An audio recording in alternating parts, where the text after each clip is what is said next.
Nearing the midway point of the high school football season, the Hurricane Redskins find themselves in a difficult position. They played well offensively, but breakdowns defensively and on special teams have cost them dearly, and they stand at the 500 mark.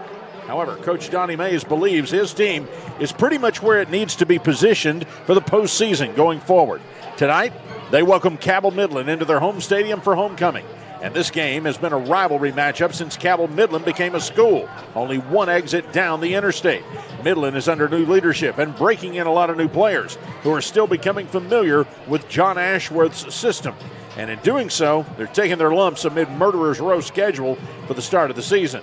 With no wins on the ledger, the Knights are hungry to break that streak and would love nothing more than to do it tonight against the Redskins. In a few hours, we'll see where the dust of that conflict settles on what has been a soggy day here in Putnam County. From Redskins Stadium and Jim McGee Field on the campus of Hurricane High School, I'm Chris Lawrence, and you're listening to High School Football Tonight on 580 WCHS. Our matchup featuring old rivals Hurricane and Cabell Midland. Aaron Parker alongside for the call of tonight's game. Good evening, Aaron. Hey, Chris, how are you? What an opportunity here for Hurricane. A tough game last week, going near Lansing, Michigan, and falling to DeWitt High School 70-63.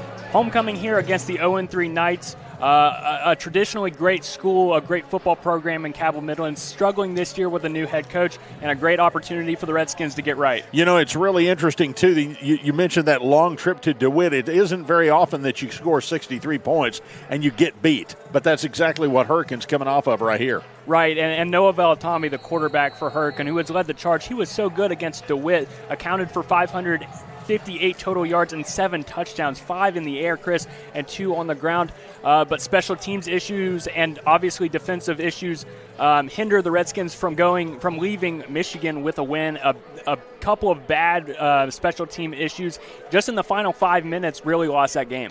Yeah, and they find themselves at 2-2, probably the best 2-2 team in West Virginia, because they've lost to that team in a weird way, but then they lost to Huntington, who is proving to be just about as strong as anybody else in Class Quad A, save Martinsburg at this point. Right, a 38-35 loss at home against Huntington on a blocked kick on the last play. A heartbreaking way to lose, but they played really well. Weren't able to stop Huntington very well, but man, they were able to go stride for stride with them, and then obviously giving up 70 points, but scoring 63. That's a tough 2 losses, but again, like you said, that probably makes them the best 2-2 team in the state by far. Cabell Midland comes into this game. They haven't won a game yet in the John Ashworth era. He takes over for Luke Sammons, who went to Corbin, Kentucky. A couple of players went with him, a lot of personnel changes. In fact, a couple of these players on this Cabell Midland team formerly played here at Hurricane, so they're very familiar with this team and this culture here at Redskins Stadium, and it'll be interesting. And you know that people like Ian Duffy, the quarterback,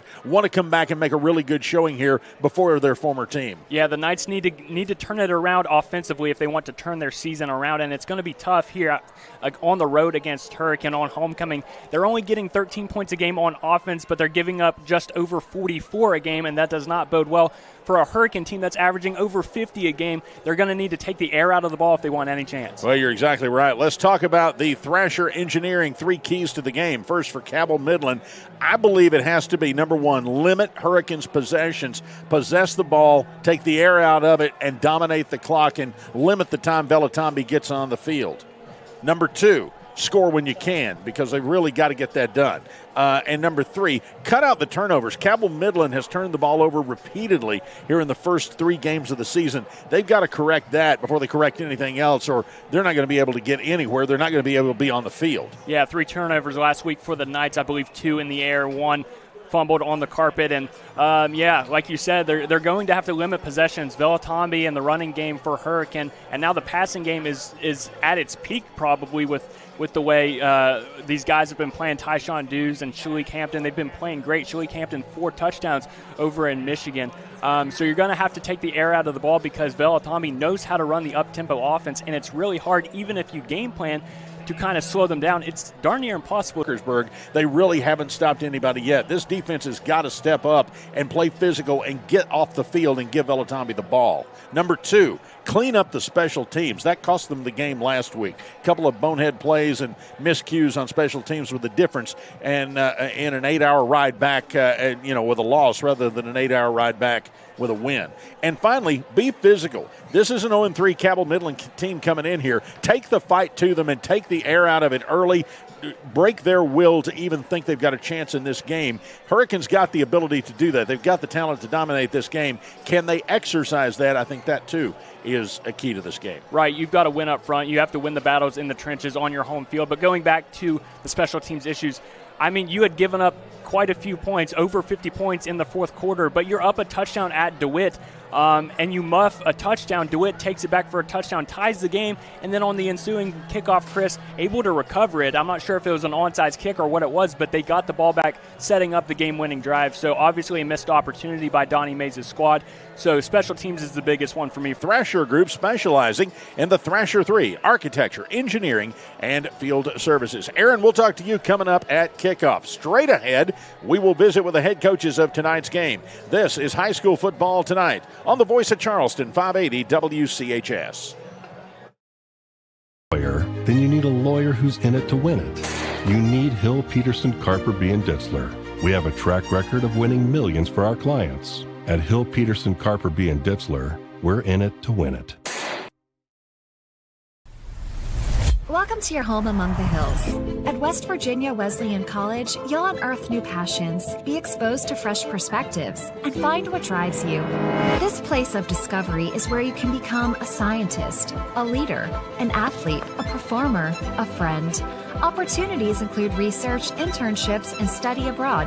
Plus, our vibrant community makes for experiences you'll never forget. Discover yourself at West Virginia Wesleyan College.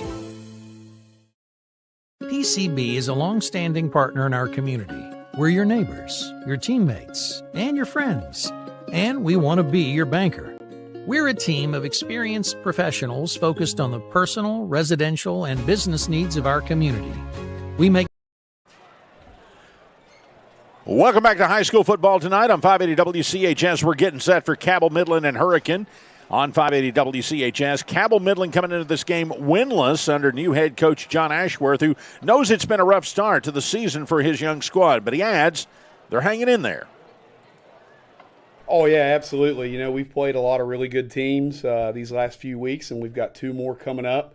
And then, it doesn't get a lot easier after that. You know, the MSAC is a gauntlet, and there are a lot of really good players, and they're going to some big schools already. You got kids going to WVU that we've played, Missouri, and Marshall, and there's some kids that haven't found a home quite yet that are gonna play big time football too. And it's just you just got to keep plugging along and working hard and looking. You can't look ahead. You got to look to your next or just the opponent you're playing. Well, and let's face it, over the last few years, a lot of people feel like they owe you guys. I mean, it's everybody's opportunity to get back at Midland for several years of heartache. Oh, absolutely. We have been a power, and we're down a little bit this year, but we're not out. And I'm just gonna say this too. I keep receipts, so those same butt whoopings that people might be thinking they're gonna give to us. We're just gonna remember it, and we're gonna keep getting better. Yeah. Talk a little bit about what the transition has been like. I mean, you're not new here. You were here in the previous administration as well. But how much of a change is there in what you guys do now from what you did in the past several years? Defensively, there's not a whole lot of change. We're in year 2 of the defensive system under my defensive coordinator, Jason Pratt. But offensively, got a new offensive coordinator that came in. He's the offensive line coach last year at West Virginia State. And, we still have that identity of running the football, and we've been able to do pretty good. Last week I thought we really kind of caught fire with what we were doing. But it is new, and you got a brand new quarterback in Ian Duffy and a bunch of new running backs, and it's hard to replace a guy like Robert Shockey and a guy like Curtis Jones, but these kids have really stepped up and they've answered the call, and they're getting better every week, and I'm just proud of them. They haven't quit, and they've been really resilient, and we're ready to face this next test against Hurricane. And kind of Cabell Midland football has always been predicated on toughness and physicality and just smash mouth, and it's just going to be a dogfight right in the street. That's a hard reputation to keep up for young guys, isn't it? Absolutely. But I'll say this, and you mentioned it earlier, trial by fire, that's the only way you're going to get tough. You've got to figure it out quick, and, there are no favors out there in this conference, and I've got a lot of young guys that are growing up really quick, and, the best part of having a young team is that eventually they become an older team. They become experienced, and, you take it on the chin right now, and those guys are going to develop, and they're going to be ready. You got several guys too in the backfield though that you were telling me that it's not been one guy. You've spread it around a good bit. Oh, absolutely. Lance Massey has really been a great addition in the backfield for us, and he's a guy that we didn't even necessarily notice at running back because last year he was a receiver and a defensive back. And, he had played some middle school quarterback and stuff, and he came up to us right before camp started and said, Coach, can I try a running back? And I said, well, why not? We've already got a committee, so, if you're the guy, be the guy. And, he's really done really good for us. Then we got another younger guy, he's a junior, but he hadn't played a lot of varsity football. Caleb Kitchen, he's starting to come on. He's been electric in a couple of runs and really, really shown some flashes. And, he's getting better every week. And then you still got Logan Hobbs. He's been banged up a little bit for us, but that guy's a downhill freight train for us. So, we expect good things out of him still. And then you got another guy in Landon Taylor that transferred in from Hurricane, and he's been helping us defensively at linebacker, but he's a guy that we've been getting more touches and stuff. And, just keep developing him, and I think he's going to be a special player for us too. When you look at Hurricane, obviously their offense is pretty spectacular. They can move the ball, particularly throwing it. But you consider the weather. We're expecting rain and stormy weather. That might make it a ground game, and that might be an equalizer for you. Oh, absolutely. I've been joking with our offensive line. Someone told me that there's 45-mile-an-hour winds tomorrow. And I said, well, boys, I turned on the air conditioner for you all night, so you're going to be breezy. But, no, in all reality, if the weather turns out to be that way, with all these hurricanes and stuff, it fits into what we're trying to do and just being physical and running the football. And, you're right. If we can run the football, we can keep their dynamic offense off the field and, sneak in a few more possessions and just kind of control and manage the clock. All right. Well, good luck, Coach. Oh, thank you very much. I appreciate it. There he is, Cabell Midland head coach John Ashworth. Coming up, we'll visit with Hurricanes head coach Donnie Mays. This is High School Football Tonight on 580 WCHS, the voice of Charleston. I'm preparing to save lives. I'm making a difference. I am learning from the best. In state-of-the-art facilities. I'm a nursing student at West Virginia Wesleyan College. With skilled nurses needed more than ever, West Virginia Wesleyan wants to help you launch your own in-demand career. You'll benefit from a recent $500,000 upgrade to our nursing labs. Learn from expert faculty and be considered for generous scholarships. Become a nurse. Start your journey at West Virginia Wesleyan College. PCB is a long-standing partner in our community. We're your neighbors, your teammates, and your friends. And we want to be your banker. We're a team of experienced professionals focused on the personal, residential, and business needs of our community. We make decisions locally, quickly, and with your best interest in mind. We care about you, your family, your business, and your goals. We're PCB, a proud community bank. Open an account with us today. We are back at Redskins Stadium getting set for Hurricane and Cabell Midland tonight. This is High School Football Tonight on 580 WCHS. Hurricane returns to action after that long road trip with a disappointing outcome a week ago in DeWitt, Michigan. I talked to Coach Donnie Mays this week about what he expects from his crew as they try to rebound. No, if you'd have told me we were going to go 6.5 hours and then put up 63, I would have said we're coming home with a win. But, it's just – it was one of those wild games. You see them every Saturday in college football, and we just happened to have our own in a high school event the other night. And probably one of the coolest environments I've ever been a part of. So, the positive side of it is, our kids got to experience, 2 states away environment, which was really fun, and our kids had a blast. And, we come up on the short end of it, but we found out a lot about ourselves. And you always talk about, that first big road trip of the year, you find out a lot about your football team. Well, guess what? On the way home, I think our kids got a lot closer. Talk a little bit about that. What has emerged now that you think is really something that you didn't realize you had when you went to Michigan? Well, I mean, DeWitt's a powerhouse. I mean, they're constantly playing for titles up there, or in the final two or four football teams.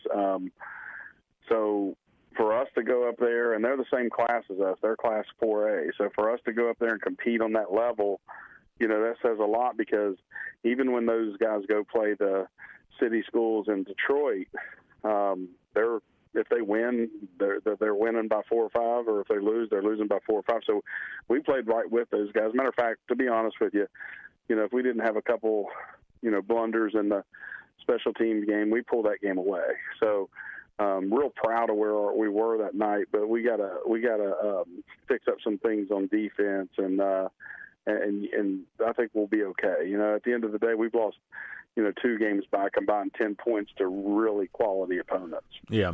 And defensively, you've talked about that before. The Parkersburg game, it seemed like you had found the right combination. DeWitt was a different kind of animal.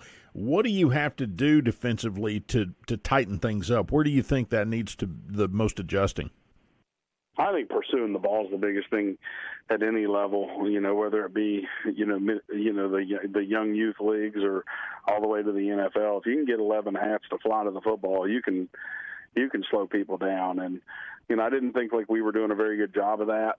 And, you know, you got to give credit where credit's due. When they have 3 guys that are running the ball like they did at DeWitt that had, you know, 4 or 5 speed, you know, it changes a little bit of your angles and stuff like that. So you have to grow as the game goes, too. So, like, if you're getting 11 hats to the ball, that's one thing, but then you might have to change it up of the angles you're taking because of the speed of the guys that you're up against. And they were certainly difficult to run down, but like I said, we had a lot of good – we made them punt 4 times. We didn't punt once, and we ended up having turnovers in the special teams department that really kind of separated the game a little bit, like I said. But I didn't feel like we were too far away from getting better. We knew it was going to be a shootout. We didn't expect it to be. I think it's the second highest game in Michigan State history. Wow, so. How about that? Now I know coming into this year, we knew what we had in Tyshawn Dews, and you knew what you had in Shalik Hampton. I was not personally ready for the contribution that Jolly Burnett has made to this team. Talk a little bit about how he has really performed, and he's become yet a third major weapon in this arsenal for you. Yeah, so Jolly worked really hard. Like last year, you could kind of see him kind of coming along, but he just had to grow up just a little bit as far as like understanding, you know, his assignments and jobs and things like that. But he like Tyshawn, I mean, the kid's got large hands. He runs really well, and he understands everybody's job around him. Like, he's the guy that can tell you what every kid's going to do now. So it's kind of like, you know, you have a quarterback, you have a coach on the sideline, so you have 2 guys that know everybody's assignment, but now you have a receiver that can tell you what everybody's doing too. So, you know, he's been making strides ever since he was a freshman up here, and now, you know, rolling into his junior year, he's doing a great job. And he's just, you know, last week we called his number on the first play, and he had a 94-yard touchdown pass. So really excited about him and what he brings to the table. And moving forward, we're fortunate to have him for another season. All right. And obviously this is not your dad's Cabell Midland team. I mean, it's not very often that you get Midland coming in here at 0-3.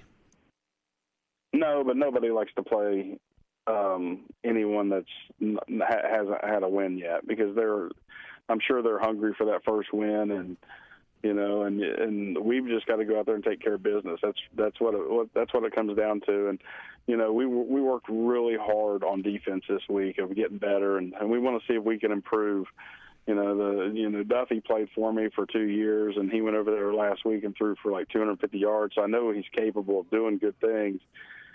So we've got to limit him, and we've got to pursue the ball carriers. And, And I feel like, if we can do that and frustrate them a little bit, then things will take care of themselves.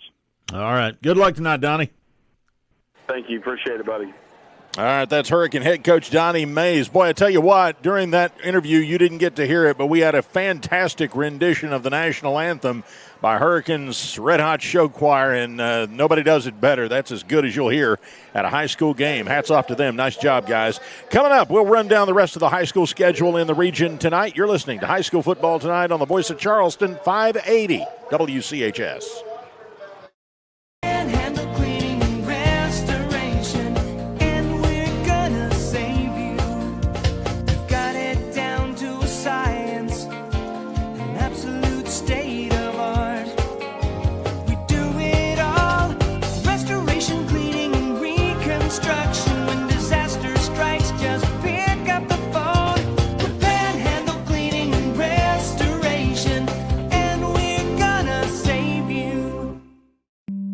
We have the skill set internally to take almost any project from a concept all the way through to completion. We don't manufacture widgets. We do things that make a huge impact to society, so we take what we do very, very seriously. There's a great sense of satisfaction and accomplishment that you really contributed to society, really did your part to make where you are from a better place than it was before you came there. Business Systems High School Football tonight on 580 WCHS. Coming up, Cabell Midland and Hurricane, our game of the week here on 580 WCHS. Elsewhere in the Valley tonight, starting with a matchup of Class Quad A, George Washington, and Class AAA Spring Valley. It's on grass, and weather might be impacting that playing surface down in Wayne County tonight. GW goes into that game undefeated, but Spring Valley, man, they have shown some swagger, and it could be a great matchup tonight down there in Spring Valley. Elsewhere, Class Quad A tonight, Parkersburg needing a win, but they'll have to do it against a rallying Capital team in Class AAA. The Cougars are 2-1. They've got a chance to advance tonight. They are home against the Big Reds at Laidley Field. Parkersburg South on the road at John Marshall. Elsewhere tonight, somebody's going to get their first win of 2024 tonight. South Charleston travels to Quincy to face Riverside. Both of those teams are 0-4 going into tonight's game. Great game featuring old rivals Wayne and Nitro tonight, both having solid seasons. Wayne is undefeated. Homecoming tonight at Herbert Hoover as they entertain arch rival Sissonville. The Ville struggling this year just a bit. Doesn't get any easier tonight at Elkview for the Indians. Coverage of that game also can be heard over on our sister station, 96.1 KWS. Logan is at Winfield tonight. Both teams come into the game 2-2. Buffalo on the road at Independence. That'll be a tall order for the Bison tonight. Point Pleasant goes to Minor Mountain. They take on Mingo Central. Chapmanville is at Scott. Clay County is at South Harrison. That's a pivotal matchup in Class AA tonight. And Poca will make the trip to Wood County to face Class A powerhouse Williamstown. And that's going to wrap up tonight's edition of High School Football Tonight for this Football Friday, September 27th, 2024. The kickoff of Hurricane and Cabell Midland is coming up here on 580 WCHS, the voice of Charleston. When we think about substance use disorder in our communities, we can use this as an example of how to work together. It may seem small, but in creating this mural, everyone played a role in breaking through stigma and turning this wall into something vibrant and meaningful. This is a huge sign of support, solidarity, and love. When it comes to how we think about recovery, it takes all of us to break through addiction. Learn more at backtolifewv.org. PCB is a long-standing partner in our community. We're your neighbors, your teammates, and your friends. And we want to be your banker. We're a team of experienced professionals focused on the personal, residential, and business needs of our community. We make decisions locally, quickly, and with your best interest in mind. We care about you, your family, your business, and your goals. We're PCB, a proud community bank. Open an account with us today. We have the skill set internally to take almost any project from a concept all the way through to completion. We don't manufacture widgets. We do things that make a huge impact to society, so we take what we do very, very seriously.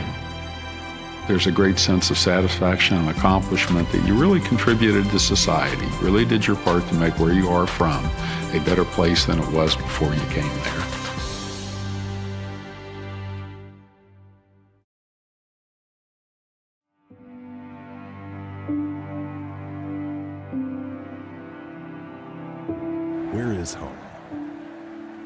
Home is where we live, work, and play.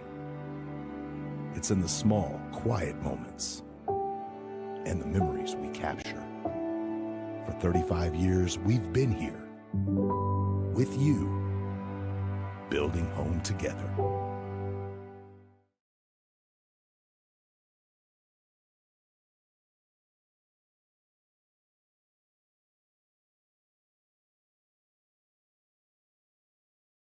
A lawyer, then you need a lawyer who's in it to win it. You need Hill, Peterson, Carper, B. and Ditzler. We have a track record of winning millions for our clients. At Hill, Peterson, Carper, B. and Ditzler, we're in it to win it. Welcome to your home among the hills. At West Virginia Wesleyan College, you'll unearth new passions, be exposed to fresh perspectives, and find what drives you. This place of discovery is where you can become a scientist, a leader, an athlete, a performer, a friend. Opportunities include research, internships, and study abroad. Plus, our vibrant community makes for experiences you'll never forget. Discover yourself at West Virginia Wesleyan College. PCB is a long-standing partner in our community. We're your neighbors, your teammates, and your friends. And we want to be your banker. We're a team of experienced professionals focused on the personal, residential, and business needs of our community. We make decisions locally, quickly, and with your best interest in mind. We care about you, your family, your business, and your goals. We're PCB, a proud community bank. Open an account with us today. It's our 21st anniversary here at Dan Cava Toyota World. Check out our all-wheel drive hybrid sedans with interest rates as low as 4.5%. Shop the 3 Cs, Camrys, Corollas, and Crowns. We have a large selection of Tundras, starting as low as $49,000 and up to $7,000 off. We want to thank you for being a part of our family for 20 Cabell Midland Knights and the Hurricane Redskins here on 580 WCHS. In a moment, the coin flip down on the field. We'll get that from Aaron Parker. Here come the Redskins streaming onto the field. Out of the tunnel to our left, the American flag, the West Virginia flag, and a Hurricane flag being carried by seniors as they come out in all black uniforms tonight on this homecoming here at Redskins Stadium and Jim McGee Field. Red helmets, black jerseys, and black pants. Cabell Midland wearing the all-white with the silver helmets that they always wear on the road. And here come the Knights from their far field house on the opposite side of the field from our broadcast position here this evening. The captains are meeting at the center of the field, getting ready to start this game. Let's run down the starting lineups for Cabell Midland on offense. Across the front, Matt Edwards is your center. Ben Williams and Caleb Parlier are the guards. Caleb Ash and Elijah Foster your tackles. The tight end is Carson Gu. Quarterback Ian Duffy goes for the Knights tonight. In the backfield, it'll be a combination of Logan Hobbs, Lance Massey, Landon Taylor, and Caleb Kitchen. They will share time back there in the wideouts. Marcus Dean, Andrew LaFon, and Landon Nida. For Hurricane on offense, it starts up front with Big Mason Martin, number 55, is your center. Logan French and Braylon Brown are the guards. Ethan Chill and Drake Lanham get a lot of attention. They are the two tackles that anchor that Hurricane offensive line. In the backfield, Noah Velatambi comes into the game this evening. He's 57 of 86, already thrown for over 1,000 yards, 1,081 coming into the game. Behind him is Kylan Grace. And then his wideouts, Shalik Hampton, Noshawn Hampton, Tyshawn Dews, and Jolly Burnett. Also, Rhett McGrew will move in there from time to time as a blocking back. Well, Aaron Parker, you had a look at the coin flip. What are we doing here to start this ball game? It's hard to tell, Chris. Nobody made the give me the ball signal, but it looks like Hurricane. It looks like Hurricane won the toss and trying to see what kind of special teams they send out there. I'm not too sure where they received. You had one job, dude. Come on. I tried. All right. Well, we still got about 30 seconds on the clock of the pregame clock here as we get ready to play some football. Both teams are just congregating at the sidelines, ready to go, but the officials are working off the clock. They do a big team heave-ho, and now they head to the far corners of the stadium here on the playing surface, and they're going to let that clock literally wind all the way down. Looks like Midland will get the ball. Seth Castro's out there, the kicker for Hurricane. All right, you're exactly right. So Hurricane will be on defense first. Cabell Midland will start out the game. Casto, the kicker, as you heard Aaron Parker mention. And let's see who Cabell Midland will send deep. They still have not sent their team out there yet.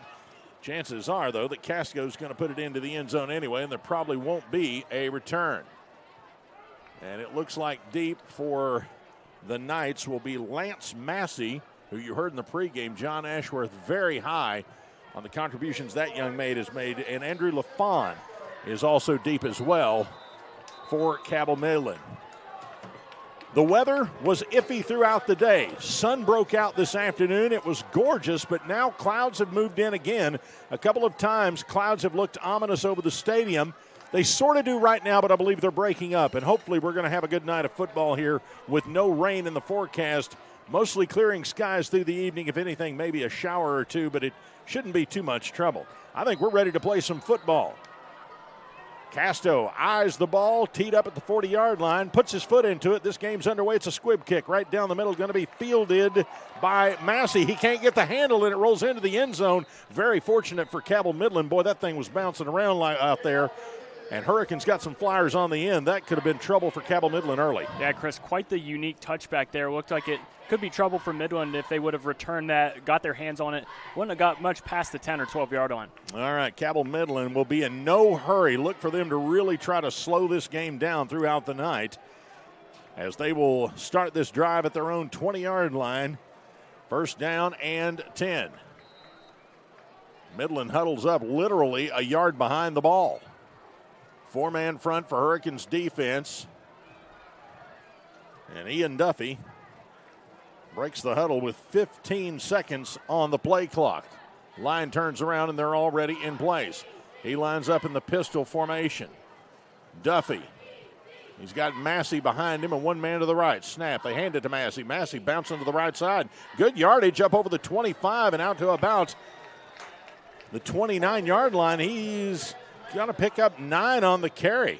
So Lance Massey going off the right side. Pretty good carry for Cabell Midland to get this game started. Massey looked really good there on his first touch. Really didn't get touched there until about 5 or 6 yards, and then he broke some contact there and got 9 to start the game. Second down and 1. The Knights break the huddle. Pistol formation again. In the slot, they've got Landon Nida, but he's mostly a blocker. Pistol formation for Duffy.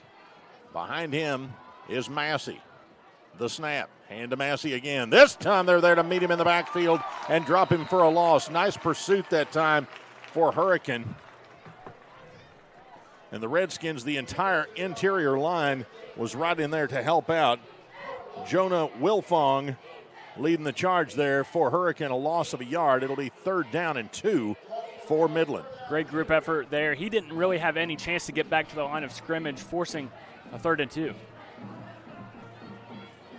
So here's a big 3rd down situation and an opportunity for Hurricanes defense to get themselves off the field here with a 3 and out. Let's see what they bring. Cabell Midland, same formation. They line Nida up to the right. The snap to Duffy. Keeps it himself, going to the right side, tries to turn it. He gets hit. I don't know. It'll depend on the spot. He was very close to the first down. He needed to, and I believe he got it. They're marking him at the 30-yard line, and they are going to say that is enough for a Cabell Midland first down. Duffy just doing enough to get over the line to gain there and move the sticks. That one was close. Not exactly in 4-down territory, even if it's 4th and inches, so a big pickup right there. So he picked up just enough. 1st and 10 for Cabell Midland, ball at their own 30. 10-12 here on a winding first quarter clock. We are just underway in Hurricane.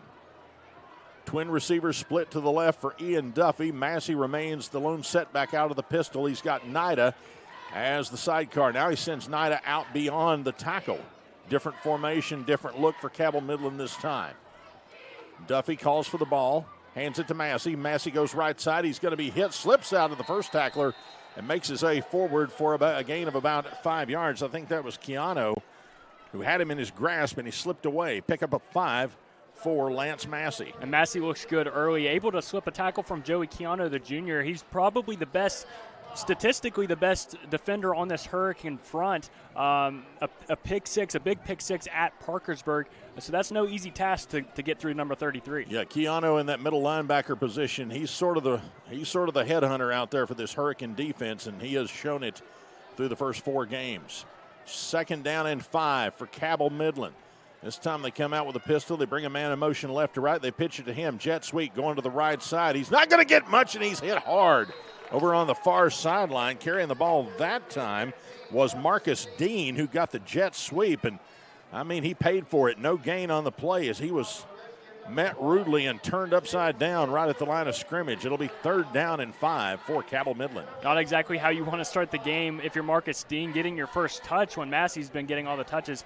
Man, they looked like they had something to prove against Marcus Dean. Not exactly how you want to get your first touch when you get your face mask punched back into your nose either. That hurt me when I saw that. All right, here we go. 3rd down and 5. 8:28. Cabell Midland doing their best just to grind up the clock here. Pistol formation for Ian Duffy. Snap back. Duffy, his first pass of the night. He's going to scramble, throw it downfield. It is nearly picked off. Nowhere near his receiver defensively. That was Sean Legros, who got a hand on it. Was overthrown, but I think Legros at least got a hand up there, had a very good opportunity to maybe make a spectacular catch and intercept that. Nevertheless, ball's going to be punted away as Hurricane is ready to start their offensive play, and they send Tyshawn Dews deep to receive. The snap. Punt is in the air from Thomas Gibson, and Dews is just going to let it roll and takes a Cabell Midland roll all the way down to the Hurricane 13-yard line. So that's where they will start the scrimmage from. No score here in the first period. 8:05 to go. You're listening to high school football on 580 WCHS.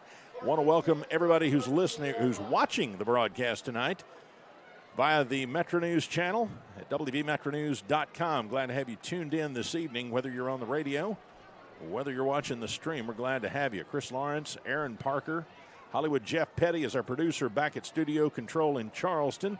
And my man Josh, who did not give me a last name. So Josh is our on-site producer. We'll find out that last name at some point in the broadcast. Probably in about 10 seconds as soon as he can write it down. Let's get the first play, though. Velatombi calls for the ball. Hands it off. Making his way up through, and the first man through tonight lost the football, but they say he is down. That's going to be Colin Grace on the carry.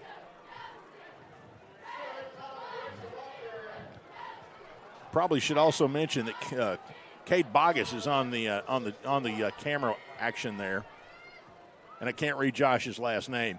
Handoff. Colin Grace pushes it ahead close to the 20-yard line. Pickup of about 3 more. I have a harder time identifying my crew than I do the football players. 3rd down and 3. Bowman, Josh Bowman. Good to have you with us, Josh. All right, 3rd down and 3 for Hurricane. He sends Grace out to the right. Velatombi dropping back, throws it. It's tipped but caught by Dews. Dews up over the 20, to the 25, to the 30. First down for Tyshawn Dews. Making Midland pay after the catch. Takes it ahead to the 32-yard line. 1st and 10 for the Redskins. Tyshawn Dews, great on that little screen, the little bubble screen action. He had a 74-yard touchdown on that very play against Spring Valley. Here comes Hurricane playing tempo. Velatombi. Snap. Fakes a handoff to Grace. Looks across the middle. Man is there. Come back. It's Tyshawn Dews. He's got a first down. Great route that time. Went down, turned around, came back, burned his man, caught it, stepped out of bounds. Enough for a Hurricane first down. And that shows the talent of Dews. We don't see that a whole lot, but he's a really good route runner as well. Actually, check me on that. He did get enough for the first down. They mark him down at the 41-yard line where he stepped out of bounds, and they are going to call that a first down. Was there a marker on that play? What was that announcement that we couldn't hear? We could not hear. They were trying to decipher if it was a first down. No hankies on the play. Yeah, and it's moving the chains for I the didn't think I saw a penalty flag, but yeah. So the ball's at the 41, 1st and 10 for Hurricane. 3 receivers to the right for Velatombi. He's got Grace off his, actually behind him. Pistol formation for Velatombi. And now whistles blow.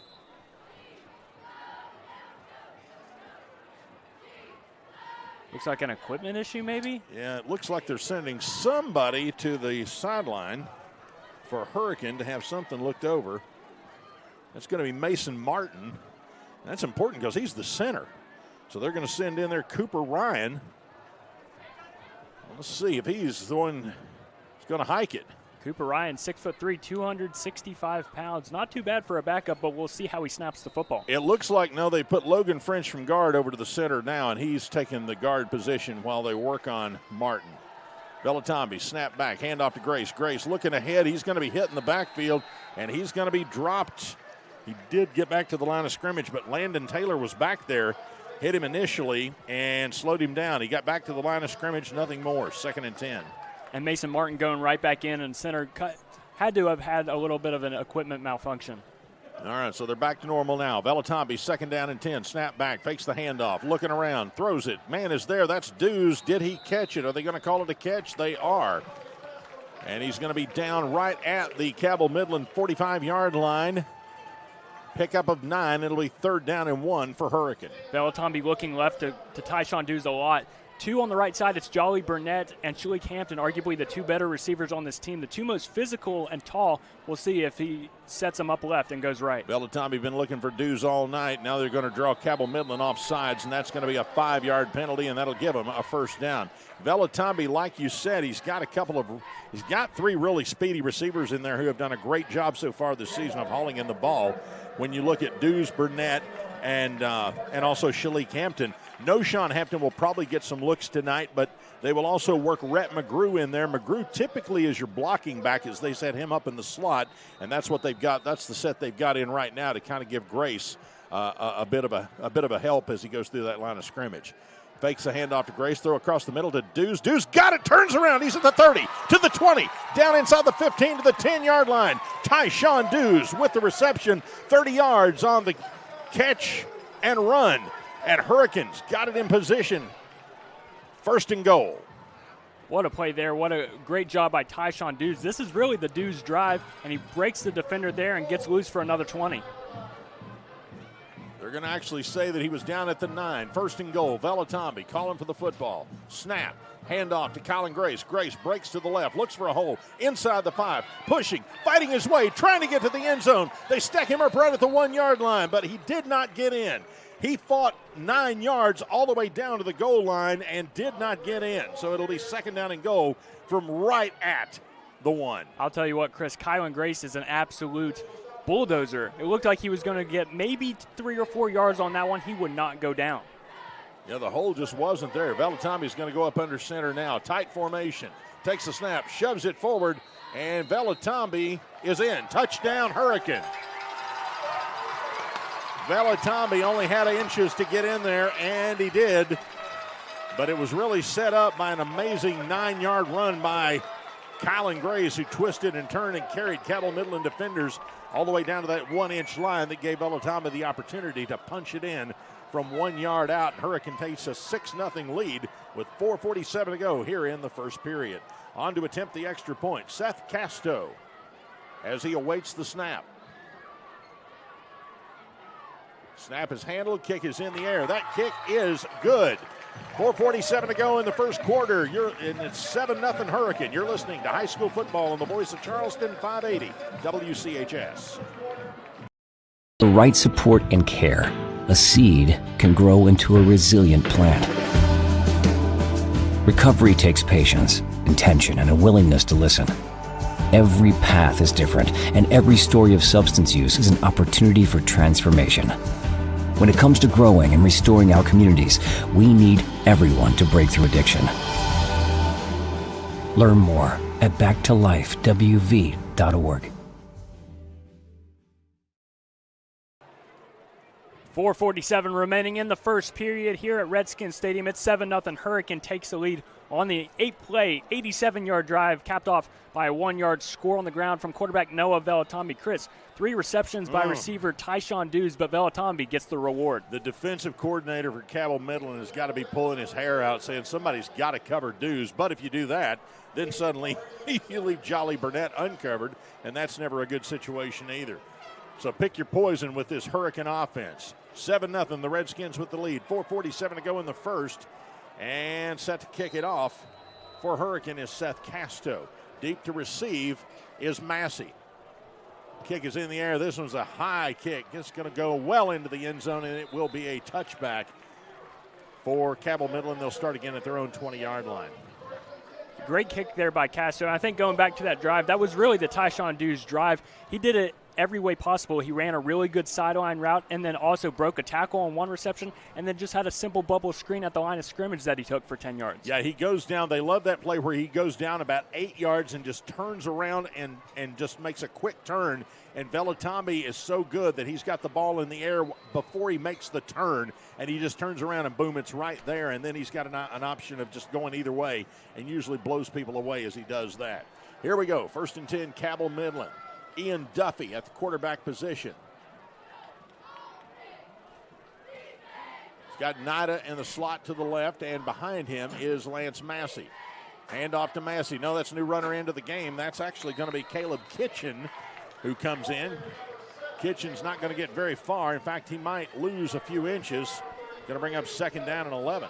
And Kitchen coming off a good game last week against Spring Valley. 8 carries for 80 yards. Didn't find the end zone, but as a number 2 back, had a really good game. That's one of the things that John Ashworth talked about was how many different options he has at that running back position, and he can keep fresh legs in there. Massey actually was not even factored into the running back slot. He came to him in the first of the year and said, hey, I want to play running back. And they said, all right, we'll give you a shot. And he's really worked out well. But right now, it's going to be Kitchen back there in the backfield. They fake the handoff to him. Pass across the middle is in and out of the hands of the intended receiver, Marcus Dean. Dean had a hand on it, but couldn't hang on. Brings up 3rd down and 11 now for the Knights. And you can kind of tell the passing game isn't the strong suit for Cabell Midland. We said that in the pregame, but kind of becoming evident right there. 2 pass attempts and 2 almost one-handed interceptions, both by Sean Legros. Really young team. Ian Duffy, first year as a starter at Cabell Midland. He played a couple of years here at Hurricane, made the transfer down there, just a junior. So he has certainly taken his lumps, but learning trial by fire here this year. 3rd and 11. Big play here. 3 receivers to the right and 1 to the left for Duffy out of the pistol. Calls for it. Drops back. Looking. Pressure comes. Screen pass. It is complete to Dean. Dean moves ahead up over the 25 out to about the 29-yard line. I do not know if he got enough for the first down. I think he was just a hair short. So Dean with the reception. Well executed screen pass there. As Duffy sucked them in, and no, they did not get enough for the first down. In fact, they're going to be about 2 yards shy, so it looks like Cabell Midland is going to send Thomas Gibson out there to punt it away. Deep to receive for Hurricane. Looks like Sean Legros. Yes, it is Sean Legros. Low snap. He's going to keep it himself and try to get it. He's coming. He's across the 20. Now he just throws it downfield. Man is there. It's complete across the 50-yard line. Great razzle-dazzle play.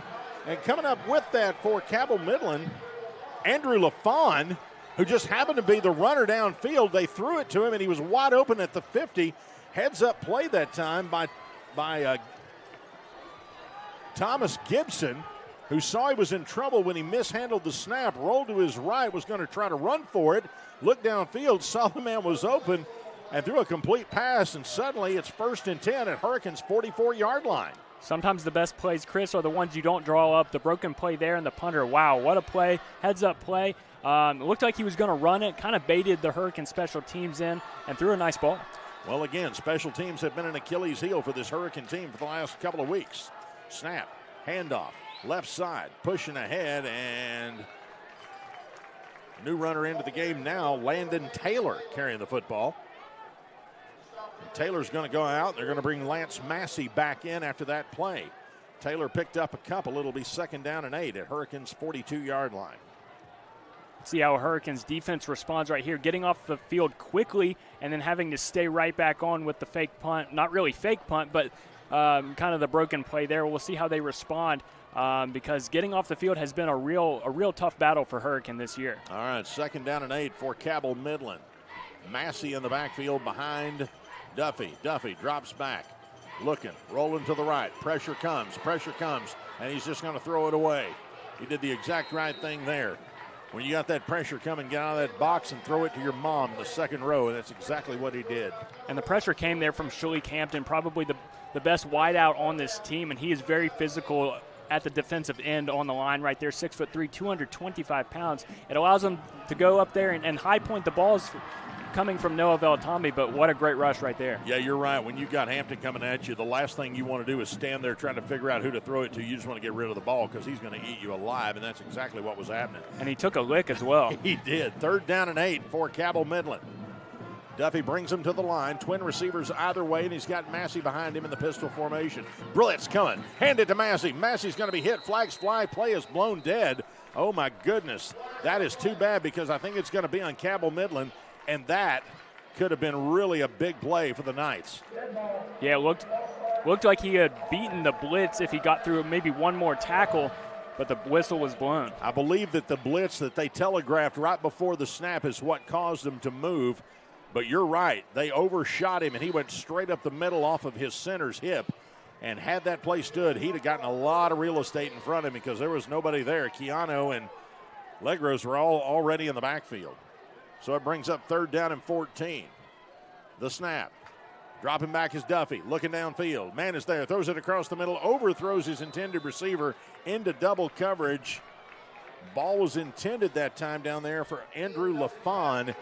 And he overthrew everybody. And now Cabell Midland will have 4th down and 14 again, and they'll have to punt it. And Sean Legros, step for step, stride for stride right there. Probably the best defensive back on this Hurricane roster, 6'3", 200 pounds, and a good special teams player as well. He's been really good to start this first quarter. This time Jolly Burnett is deep, standing at his own 14-yard line, awaiting the punt. Snap a lot better this time for Cabell Midland. Kick is in the air. They don't kick it anywhere near Burnett.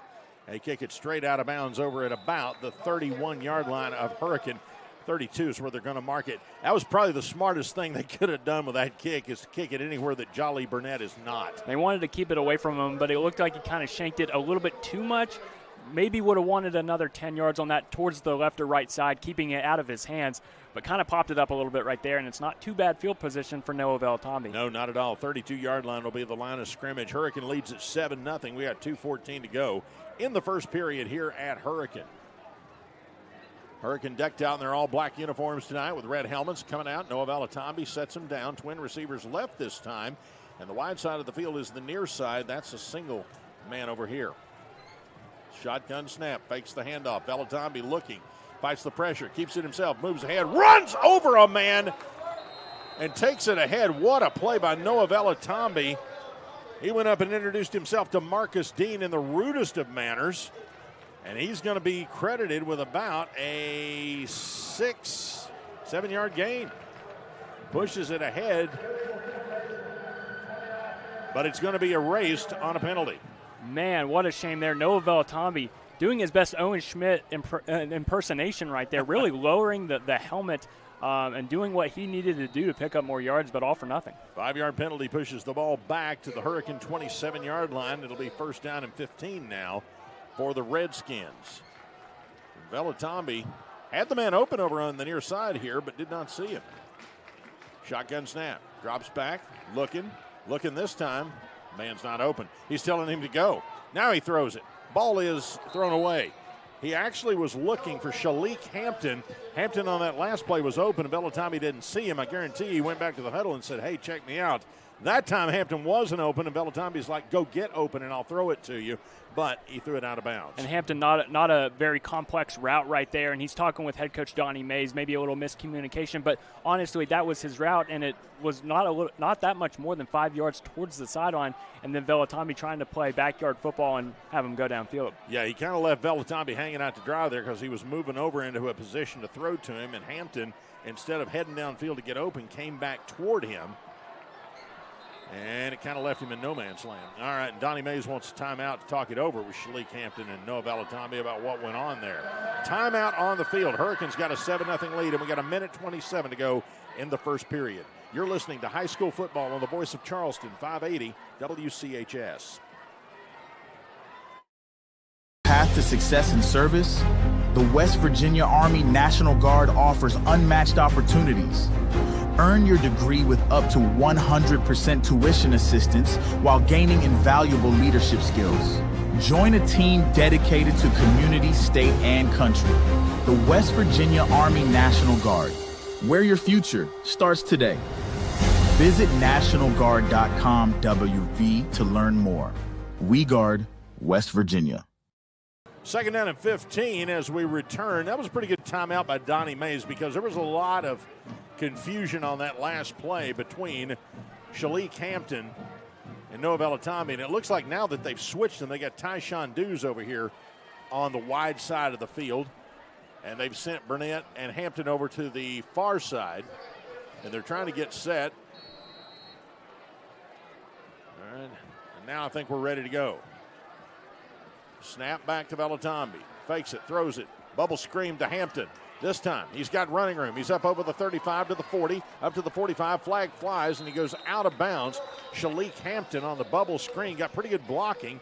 We'll have to see what the call is if the play's allowed to stand. He got enough for the first down up to about the 42-yard line. Good yardage after the catch by Shalik Hampton. He's good on the screen, too, even though he is way bigger than Tyshawn Dews. Wait for the call from the official. And it's going to be a hold against Hurricane. That is going to negate what was a pretty good catch on the bubble screen by Shalik Hampton. And Hurricane continues to kill themselves with penalties. Shooting themselves in the foot. We've seen it at times early in the season. Not too much against Spring Valley, but we're seeing it here. Not too much against Parkersburg either, but we're seeing it right here. From the spot of the foul, that's going to move the ball back to the Hurricane 29-yard line. So they did end up what was about a 16-yard gain, ends up now being about a 2-yard gain, and it's second down and about 12. And now another timeout, as there is confusion on Hurricane. They cannot seem to get the set that they want. And this time Cabell Midland is going to take the timeout. We'll take it with 1:15 to go in the first period. It's 7-0 Hurricane. You're listening to high school football on the voice of Charleston, 580 WCHS. This fall with GoMart. Every Saturday through the end of October, GoMart Rewards members earn triple points on all purchases. And while you rack up on rewards points, be sure to scan the QR code in-store for more ways to win. Each scan is a chance to score the ultimate tailgating package with a $200 GoMart gift card, tailgating supplies, and more. GoMart is your hookup for the football season. Visit the GoMart app or GoMart.com to learn more. GoMart is the official convenience store of WVU Athletics. Well, it was a fast-moving first quarter, but it has slowed down considerably because nobody seems to be able to get the right set they want. I believe Hurricane's ready to go. Twin receivers to the right, one and twin receivers to the left this time. Vellatombi's going to stand alone in the backfield. He's got one man in the slot. That's McGrew over on the right side. All right, Vellatombi sets him down. Got the ball on the left hash mark. Second down and 14. The snap. Vellatombi looking, throws it. Moonball downfield. It is going to be incomplete. Chicken fighting all the way down the field. Shalik Hampton wanted a flag. He will not get it, as it was an absolute chicken fight all the way down the field between he and Elijah Pratt. Pratt had him step for step, and they were both going at it pretty well. Hampton was given as good as he got on that play, so incomplete pass brings up third down and 14. Vellatombi knows how to throw the deep ball, and Shalik Hampton probably his best target if he's going downfield. Maybe a little bit of contact there, but probably not enough to throw the flag, and it's going to be third and long. Trips to the right this time for Vellatombi. One man to the left. The snap and flags fly. And that's going to be, I believe, a false start on the Redskins. So again, sloppy play for game 5 here. Hurricane's going to get flagged again. And, man, I tell you what, by the time you get to this point in the season, that's the kind of penalty you just can't have. And it's an offense that wants to work fast, and they're the only ones slowing themselves down at this point. Yeah, you can't get tempo if you can't get things rolling. So it's third down and 19 now for Hurricane. They've got the ball back at their own 24-yard line. Vellatombi, snap, rolls to the right. Pressure from the backside comes, throws. Man is there, it's caught. And hauling in the pass that time is Sean Hampton. Hampton takes it ahead to about the 36-yard line. Still not enough for the first down, and it's going to bring up fourth down and about 6. They're ready to go. They're going to go, though. Big gamble here for Donnie Mays early. think they're trying to get Cabell Midland to jump off sides. That did not happen. Now Valatamba looking over to the sideline to get the play in. And they're going to take, I would hope they're going to take, I would hope they're going to take a timeout. There's the signal. It took long enough because the offense was still set, and Hampton literally had his helmet off. So you can get a flag for that easy. You got to be real careful about how you do that. 59 seconds to go in the first period, and we've got a third timeout. Hurricane takes this one. It's their second. They lead 7-0. Fourth down coming up. You're listening. I tell you what, we'll just keep it right here because it looks like all they were doing was trying to get things straight. So Donnie Mays had the conversation he needed to have with him and decided we're going to punt it anyway. So he sends his punter out there, Seth Casto. So we're not going to fool around with this. We'll put the defense out there and we'll regroup over here on the sideline during the Cabell Midland set or during the break coming up here at the end of the first quarter. But it has not been a pretty picture for Hurricane so far.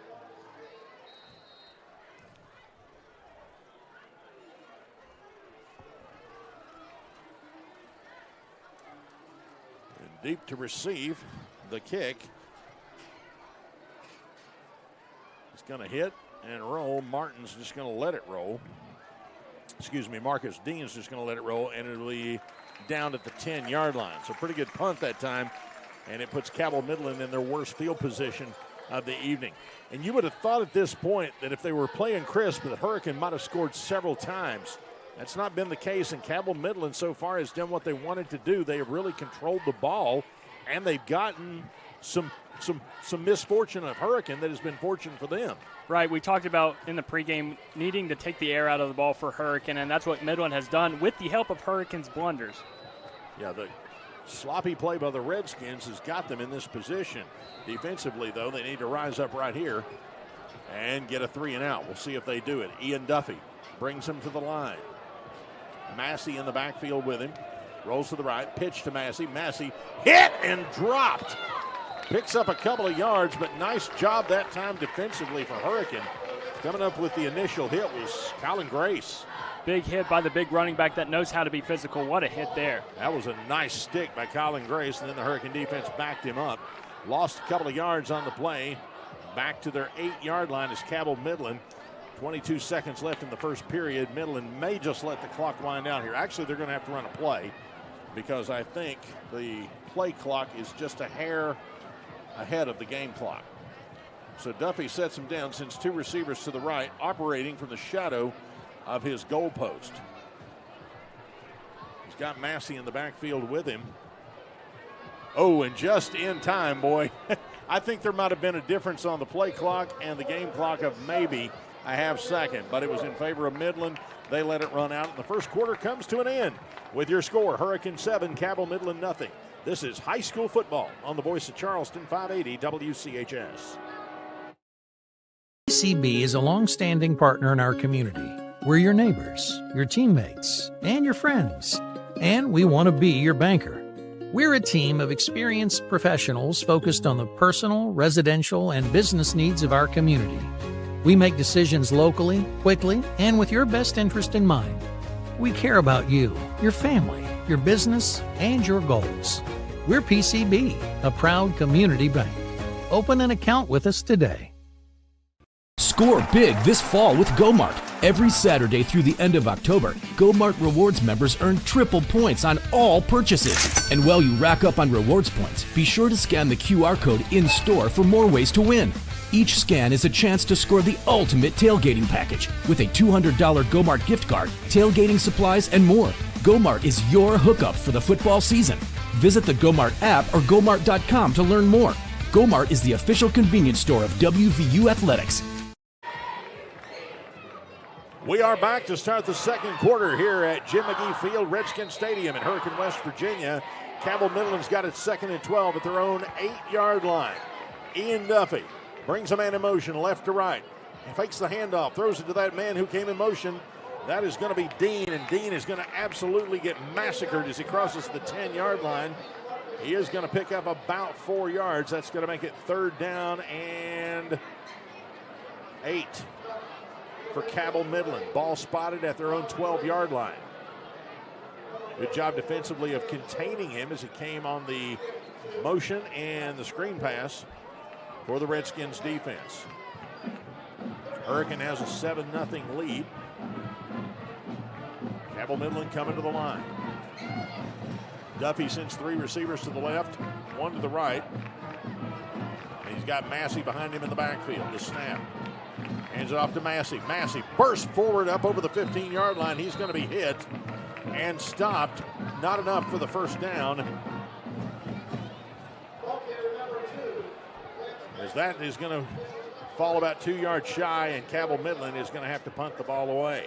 Jolly Burnett will go deep for Hurricane, and back there to punt it is Thomas Gibson for Cabell Midland. This should put Hurricane in great field position, their first possession here of the second quarter. The snap, Gibson's kick in the air, it is high, and it's going to be allowed to hit and take a Cabell Midland roll down inside the 30-yard line. Burnett did not hazard going near it, and it's going to be down at the Hurricane 28-yard line. So maybe with the issues that Hurricane had on punts last week at DeWitt, maybe the orders were just to take our chances with the roll and let them down it and stay away from it. Either way, Hurricane had a mess on their hands for their last offensive set. Let's see if they've straightened that out during the opportunity here between drives to see if they can get things set. Colin Grace comes out there. He and Noah Velatambi having a conversation as Velatambi sends 3 receivers out to the right, 1 to the near sideline. That one on the near sideline is Tyshawn Dews. Shotgun formation for Velatambi. Grace is the sidecar to the right. The snap. Gives it to Grace. Grace pushes ahead, fighting for yardage. Actually, check me, that was not Grace. That was A.J. Gregory on the carry. Newman.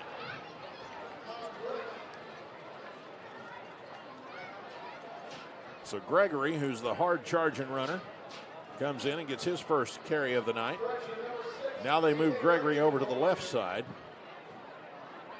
And Velatambi, same set. He just moves Gregory to the other side. The snap, fakes the handoff. Pressure comes, throw. Dews has got it. Turns the corner, up over the 40, makes a spin at the 45, makes another man miss. He's at the 50-yard line. My goodness, what a video game looking return that time for Tyshawn Dews. Caught the ball, made a spin, made the man who was on him miss, went 5 yards, stopped dead, then started back up, and the defensive pressure overshot him. Dews takes it into Cabell Midland territory. First down, Hurricane. Ball at the Midland 47, 1st and 10.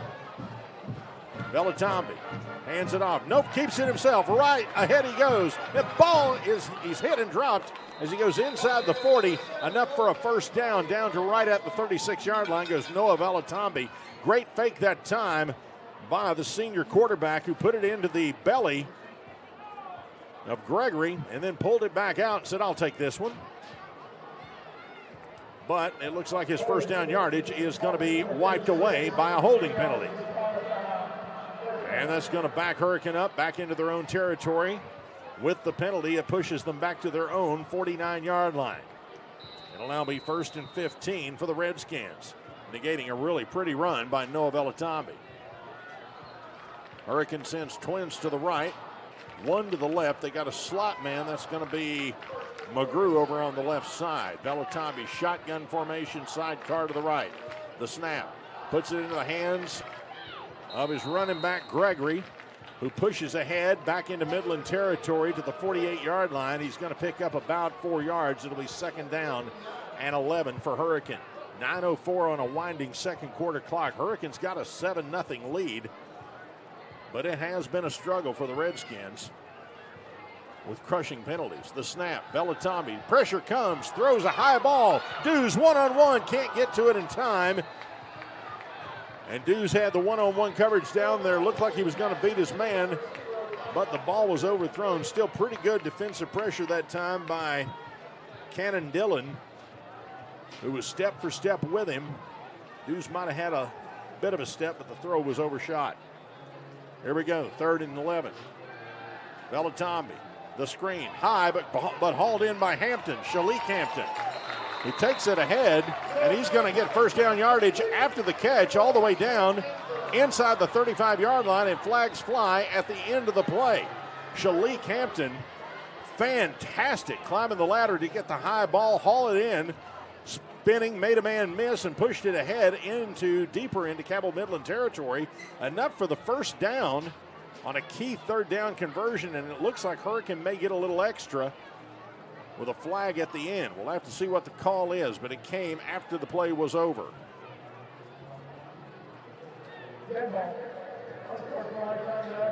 Oh, it is going to be called against the Redskins after the play. So they got the first down. If I'm not mistaken, that will give them the first down, and they're going to have to back it up to really the original line of scrimmage at the Cabell Midland 46-yard line. It'll be 1st and 10. So Hurricane continues the possession, but a 15-yard penalty after the play for unsportsmanlike conduct. Velatambi, shotgun formation, calls for the ball, fakes the handoff, pressure comes. He steps up, moves to the left, looking downfield. Now he's thinking about it, going to keep him himself. He's got one-on-one. He's going to be hit about the 40-yard line and brought down. Good job defensively that time, coming over and stopping him. Several of the secondary members of that Cabell Midland defense. Noah Velatambi, however, managed to push it ahead for about a 6-yard gain to the Cabell Midland 40-yard line. So Velatambi picks up 6. It was a fight to get there, as he was trying every way in the world to look downfield for the home run ball. It just was not there. Velatambi now. Shotgun snap, looks over to get the play in. Gregory to his right. The snap, fakes the handoff. Looking, Velatambi. Pressure comes, gets out of it, but can't get out of the second man, and he's going to be dropped as he gets back to just about the line of scrimmage. Tackled by Cabell Midland that time. Made up front. Well, they didn't give me a number for him. Apologize for that. Good tackle by number 59, but I don't have his number. Don't have a name for him. 3rd down and 5 for Hurricane. Velatambi. Shotgun formation. Looks over, changes the play. Cabell Midland with a 4-man front. They're getting new defensive instructions in from the sideline as well. I think everybody's got where they want to be and what they want to do. Velatambi takes the snap, fakes the handoff, looks around, stands in there, throws downfield, wide open, Jolly Burnett. He's at the 10 and run out of bounds at the 8-yard line. Jolly Burnett wide open down the field. Nice job offensively. And Velatambi stood in there and found him downfield. Great throw and catch by Jolly Burnett. Steps out of bounds at the 9-yard line. 1st and goal, Hurricane.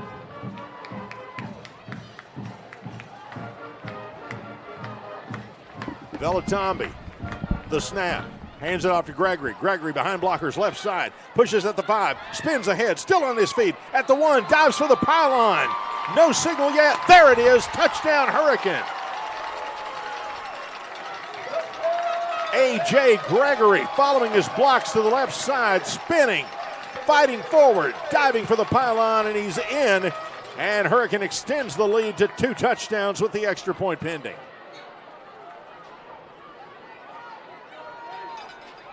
It's a 9-yard touchdown run for A.J. Gregory. And on to attempt the extra point is Seth Casto. Waiting on the snap. It is there. Casto's kick is in the air, and that kick is good. With 6:56 to go in the first half, Hurricane takes a 14-0 lead.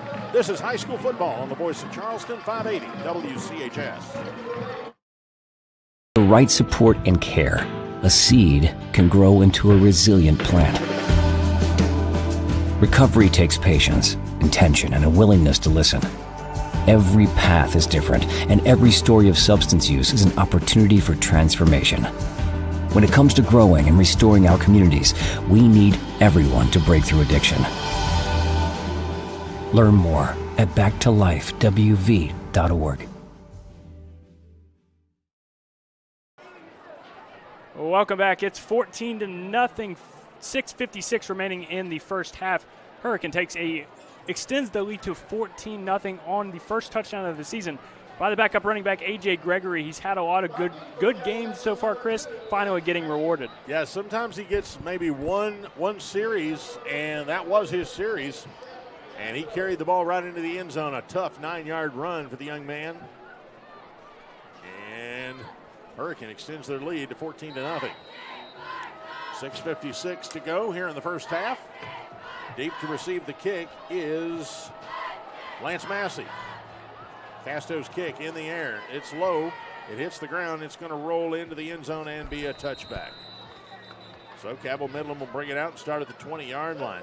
That was really set up by that long pass downfield where Jolly Burnett got between the defenders, and Velatombi patiently stood in there and found him down the near sideline. He was wide open, and he dropped that pass right in the pickle barrel. And Burnett with the reception took it inside the 10-yard line. Great recognition and seeing the field by Noah Velatombi. And Jolly Burnett, we've given him a lot of credit. He's been really good coming on over the last couple of games. Almost 20 catches now on the year, 400 yards coming into the game with 2 touchdowns. A big 90-yard touchdown catch to start the game last week at DeWitt. 1st and 10 for Cabell Midland. Ian Duffy, pistol formation. Twin receivers left, one out to the right, brings that man in motion. Handoff up the middle. Ball carrier is going to be Caleb Kitchen, and it's going to be tough sledding through that front Hurricane defensive line. Looked like Joey Keano was the first one there. Keano, man, he has been great. Team leading 41 tackles coming into today, 5 tackles for loss. He's all over the place, as we've said, week in and week out. Pickup of 3. Ball placed at the 23-yard line. The 2nd down and 7 for Cabell Midland. Midland going slow right here, doing what they want to limit possessions for Hurricane. Obviously not getting much done on offense, but don't give it right back to the Redskins. Duffy brings a man in motion again, pitches it to him. Looks like he's going to look to pass it downfield. Man is wide open, throw is short. Oh my goodness. Andrew LaFawn with the option pass downfield, and he had Caden Pauley wide open, but he underthrew him by 20 yards.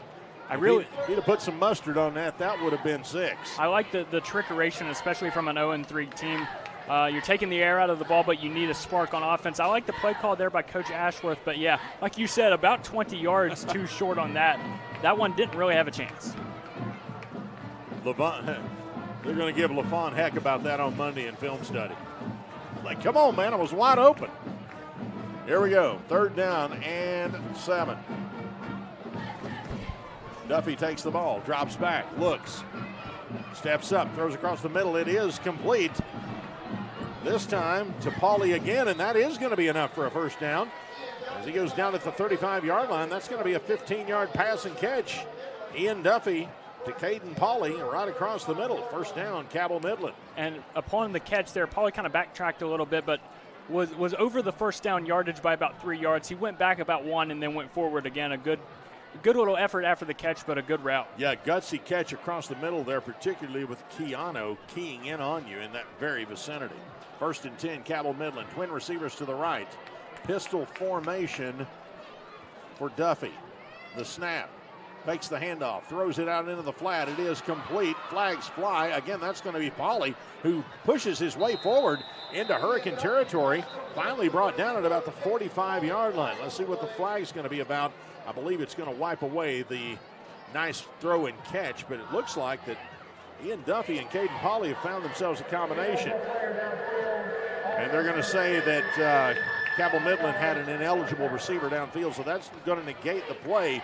But foul that one away. That's 2 throws to Caden Pauley, and Hurricane needs to foul that away as well and make sure that Pauley's got a man on him every time he comes to the line, because that's a couple of pretty slick catches and one where he was absolutely wide open that was incomplete. And with so many new personalities this year in a new system, you're going to have to find stuff to work as the year goes on. Sitting at 0-3, going to have to try new things, and it looks like the connection there with Pauley's working. Penalty pushes the ball back to the Cabell Midland 30-yard line. 1st down and 15. Ian Duffy sends 3 receivers to the right, 1 to the left. He's got 1 man in the backfield with him. Fakes the handoff, drops the football, but covers it up very quickly, trying to hand it off to Caleb Kitchen. And Kitchen ran right by him, and he hit him with the ball, and it went bouncing on the turf. Cabell Midland very fortunate to get that recovery as Duffy jumped on it, but they lose 3 more back to the 27-yard line. Going to be second down and 18 now for the Knights. They trail 14-0, 4:35 on a winding second quarter clock here at Redskins Stadium. Midland comes to the line. Now Duffy switches receivers since 2 either way. Kitchen still in the backfield with him in the pistol formation. The snap. Duffy drops back. Long pass downfield into double coverage. Overthrows everybody. And it's caught out of bounds by a member of the Hurricane training staff. That tells you how far out of bounds that one went. Stops the clock with 4:15 to go. And I think there might have been some miscommunication there because it didn't look like Duffy had his men where he wanted them when they came out of the huddle, and he had to do some switches. And throwing downfield, as we've seen tonight, doesn't seem to be Duffy's game, between miscommunications and underthrowing it and not exactly having a tight spiral going down the field. He likes, obviously, Midland likes to pound the rock, but then starting to have a good connection in the intermediate game. And you saw Caden Pauley topping his head there, patting his head as he went back. He took a little blame for that. Midland, third down and 18. Duffy, pressure comes and down he goes. Joey Keano back there. Also helping out Shalik Hampton. And Hurricane throws Duffy for a big loss all the way back to the 19-yard line. Wow. Make it 6 tackles for loss on the year by Joey Keano. He is a leader there in the linebacker spot, and he knows how to rush the passer. We've seen it all year. Found himself a crease, and Keano took that blitz and came in there like a rocket ship and blew up right in front of Ian Duffy. The punt in the air. Well kicked, but I think we might, nope, not going to return it. It's going to hit at the 40 and take a Hurricane roll, and that's where it's going to be down, right at the 40-yard line. Is down there to cover it for Cabell Midland was Lewis. Jeffrey Lewis downs it for Midland. And with 3:29 to go, Hurricane leading by 2 touchdowns has 60 yards to pay dirt. Let's see if Velatami can engineer another drive before they go into the halftime locker room, because Hurricane will get the ball to start the second half. And I think if you're Coach Ashworth in the Midland sideline, 3:29 to go in the first half, and Hurricane has put up 14 points, you probably take that given what's happened most first halves with the Redskins, but not able to put any points on the board, not doing them much good. Indeed. 1st and 10 now for Hurricane at their own 40. Handoff. Up the middle, picking his way through is Colin Grace. Grace up over the 50-yard line in the middle territory, keeps those legs driving, goes all the way down to the 42-yard line of Cabell Midland. Picking him up and putting him down, Colin Grace, and Cabell Midland's got a man hurt. Back at the line of scrimmage. And Colin Grace, over 500 yards on the year. Every game but one, over 100 yards per game. 95 yards was the one he was short, and that was last week against DeWitt. He's been effective from the jump for Donnie Mays, doing it again tonight. I can't quite read the number down there, but I think that might be Marcus Dean, who is being attended to by the Cabell Midland training staff, and he has been active on that Cabell Midland offense. You said it well that Cabell Midland came into this game with every intention of controlling the ball, trying to keep Hurricanes offense off the field, and maybe get a little bit of luck. All of that has happened, but as you said, they've not been able to score. They have been able to hold Hurricane to 2 touchdowns here in the first half, which is well below what Hurricane's capable of doing. So you're right, Ashworth has to feel really good about that.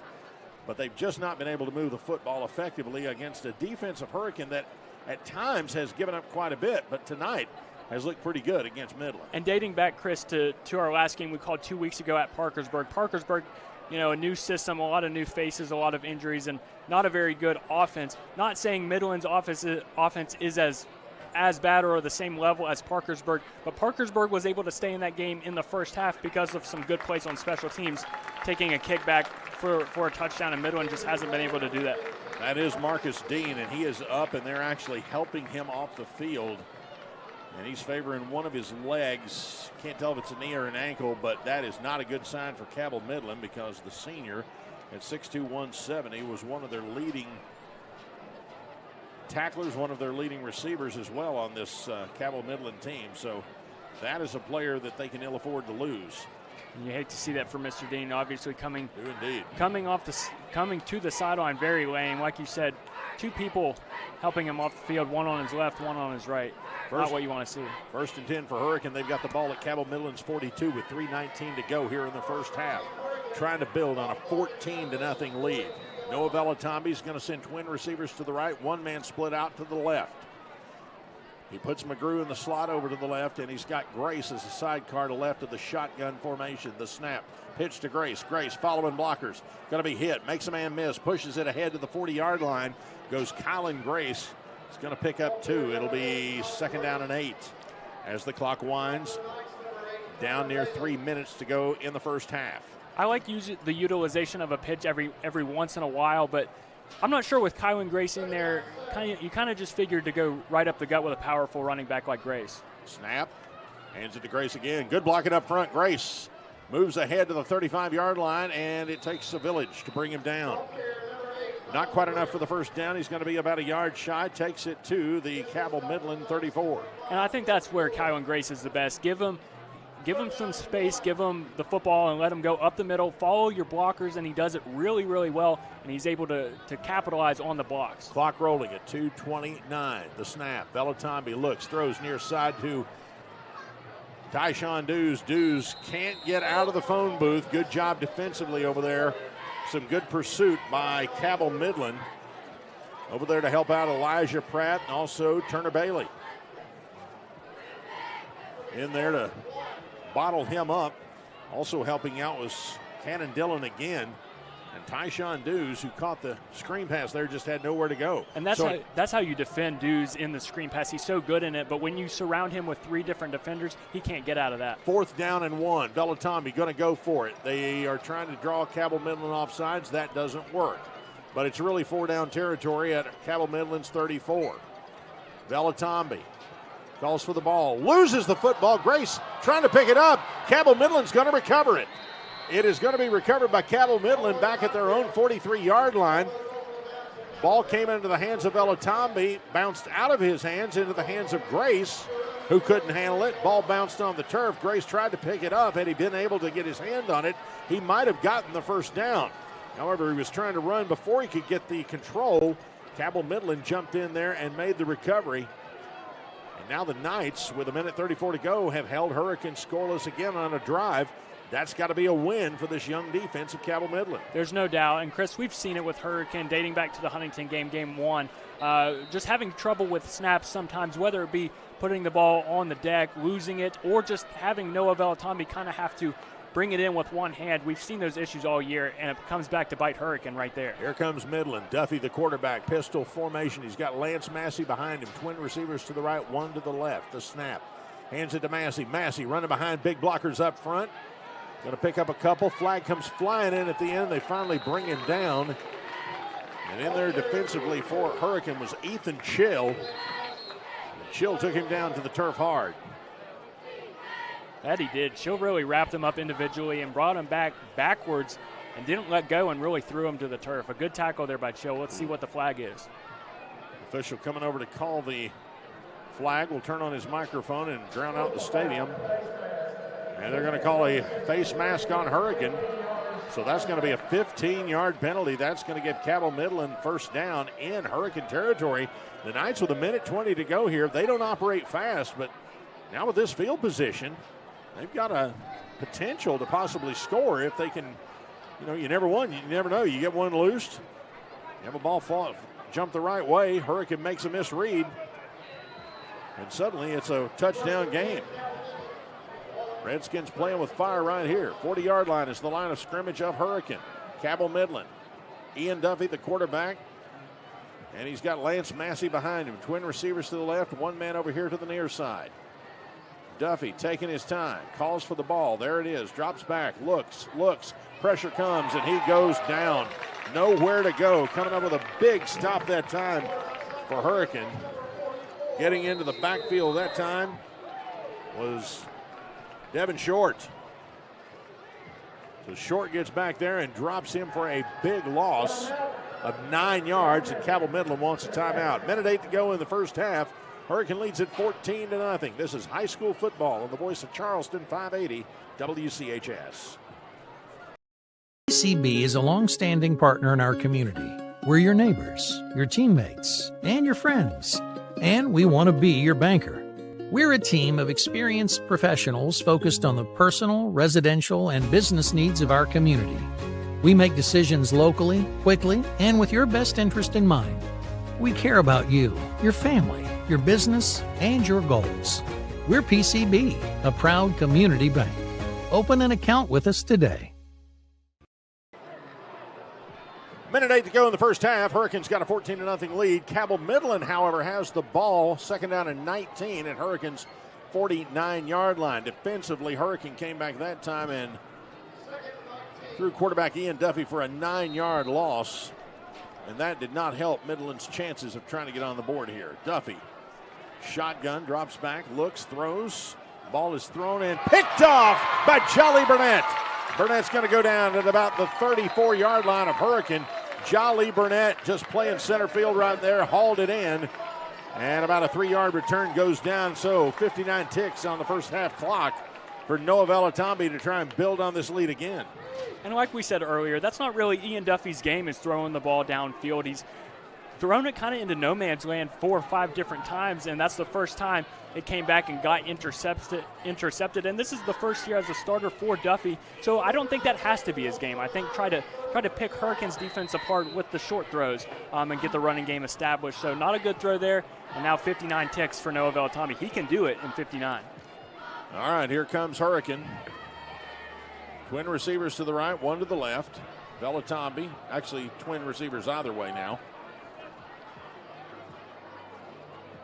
Shotgun for Velatambi. Drops back. Pressure comes. Throws. Man is there. In and out of the hands of his intended receiver, Noshawn Hampton. Clock stops with 55 seconds to go. Not sure what was going to happen after the catch there, but looked like Noshawn Hampton should have brought that one down. A little bit high for him. Not the tallest receiver on Hurricanes roster, but a missed opportunity right there. All right. Same formation. Velatambi, whistles blow, and flags fly. And just poor execution by Hurricane. And this is illegal procedure again, or a false start, and that's going to march him back 5 yards. And this is how you pull an upset if you're a team like Cabell Midland. It all just doesn't come down to the last 4 or 5 plays. You have to have Hurricane make mistakes. You have to capitalize on the mistakes, and you have to bring your best. Everything's happened in that scenario except capitalizing. They've not been able to find pay dirt, but they have had all the other breaks go their way. Velatambi takes the snap, drops back, looking downfield, throws it over the head of his intended receiver. Bad throw to the right side. And that's going to bring up 3rd down and 15 now for Hurricane. More importantly, though, 49 seconds on the clock. Velatambi's going to have to come up with a big one right here to keep this drive alive and try to score again before the half. And Velatambi really going into pocket passer mode. And right here on this drive, it makes sense with under a minute to go. But he hasn't really dominated in the run game like he does week in and week out. We'll see what happens in half number 2. Obviously going to be a pocket passer right here on 3rd and 15. Twin receivers either way. For Velatambi, he's still got McGrew in that slot over on the left side as a protector. The snap, Velatambi throws the screen to the near side, in and out, picked up by Cabell Midland. Great catch that time. Coming up with the, I got that one for Cabell Midland, hauling it in. Thomas Gibson, great hands. It was in and out of the hands of Noshawn Hampton. And Gibson right there with the shoestring catch. And suddenly Cabell Midland's got 42 seconds in the ball on Hurricane's 27-yard line. And this is your chance to capitalize. It looked like Hurricane might go 3 and out unless it was a big play right there. But not even having to punt and getting the ball right there inside the 30. You were talking about capitalizing on your mistakes. Here's Midland's opportunity right now. Duffy, he's got everybody in tight. The snap, Duffy drops back, throws it out of the backfield. It is into the hands of the man out of the backfield. That's going to be Massey. Massey hits, fights off the tacklers, and I think he's got enough for the first down. He goes inside the 20 down to about the 17-yard line. 41 seconds, clock is stopped, and they are going to give him a first down, so they got to move the chains. Cabell Midland back on the ball. Duffy calls the play. Grand opportunity here for the Knights. As now they're going to move the chains. Clock is now winding. Duffy sets him down, calls for that football.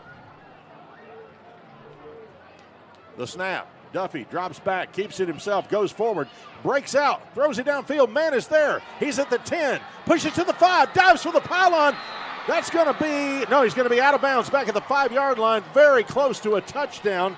Catching the ball, Andrew LaFawn, who walked a tightrope. They say he stepped out at the 3-yard line, dived for that pylon. I thought he had a touchdown, and they were about to call it before the official, who was right there on it, stopped the play and said, nope, right here. Yeah, Chris, we didn't have a set of binoculars on that one, but from the naked eye, to me as well, it looks like he walked the tightrope and got in, but 1st and 3 with 23 to go. Wow. First and goal for Cabell Midland. Ball at Hurricanes' 3-yard line. Cabell Midland with their best opportunity of the evening to put some points on the board and really take some momentum in to the halftime locker room.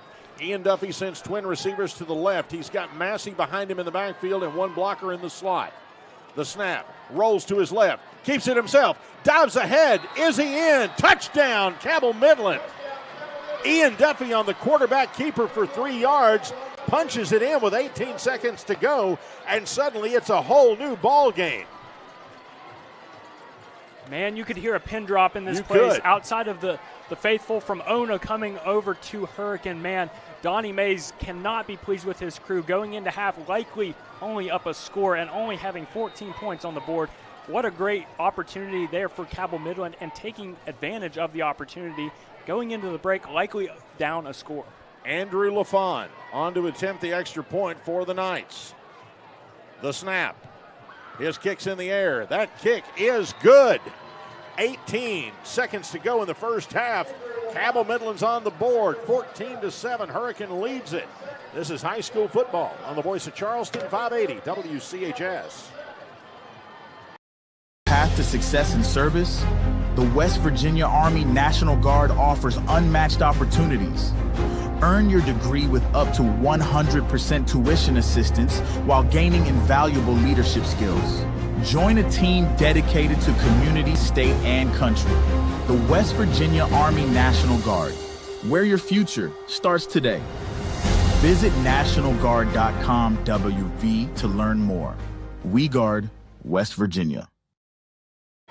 We've got 18 ticks left in the first half. It is 14-7. Cabell Midland cuts the Hurricane lead in half with a 4-play, 27-yard drive capped off by a 3-yard run by quarterback Ian Duffy, taking advantage of the interception by Noah Vellatombi. You know what? When you keep playing, it's like your dad told you when you were a kid. You keep playing around that campfire. You keep reaching in there and throwing things in there. Eventually, you're going to get burned, and Hurricane just got burned. 14-7 with 18 ticks left. Now, Cabell Midland has got to do a good job on the coverage here. It'll all be for naught. Kick is in the air, and it is a returnable kick. Nope, it's not. It's going to hit and roll into the end zone, so that one's going to come out to the 20-yard line. So Cabell Midland, off the strength of a Thomas Gibson interception, managed to put together a drive that drove it into the end zone and got their first score with 18 seconds left here in the first half. Great job by that Midland offense to be resolute, stay with the program, and keep fighting. And why not? You got nothing to lose. You come in here with no wins against this, souped-up Hurricane team. Lay it out there on the line. Play with reckless abandon. That's what Midland's doing. And this is the dream scenario for Cabell Midland. We saw it against Spring Valley. Spring Valley wanting to go slow, but they had the athletes to score and keep up with Hurricane. Midland on paper didn't, but here they are. Here comes Vellatombi. 3 receivers to the right, 1 to the left. Snap. Hands it off. Into the hands of Grace. Grace moving ahead, follows a block up over the 30, to the 40, to the 50, to the 40. He's turning on the Jets. Nobody going to catch him.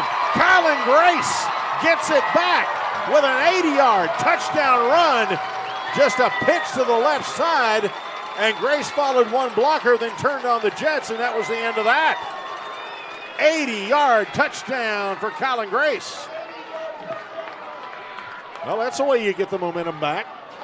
Wow, what a run by Kylan Grace. He is great when he gets to the sideline. For as big as he is, when he gets to the sideline, he can turn on the burners for his size, and that is exactly the back-breaking play you needed if you're Hurricane going into the break. Absolutely. And that one sort of salvages the first half for the Redskins. 4 seconds to go. And on to attempt the extra point is Casto. High snap, but they handle it. Kick is in the air. The kick is good. Hurricane takes a 21-7 lead with 4 seconds to go in the first half. You're listening to high school football on the voice of Charleston, 580 WCHS.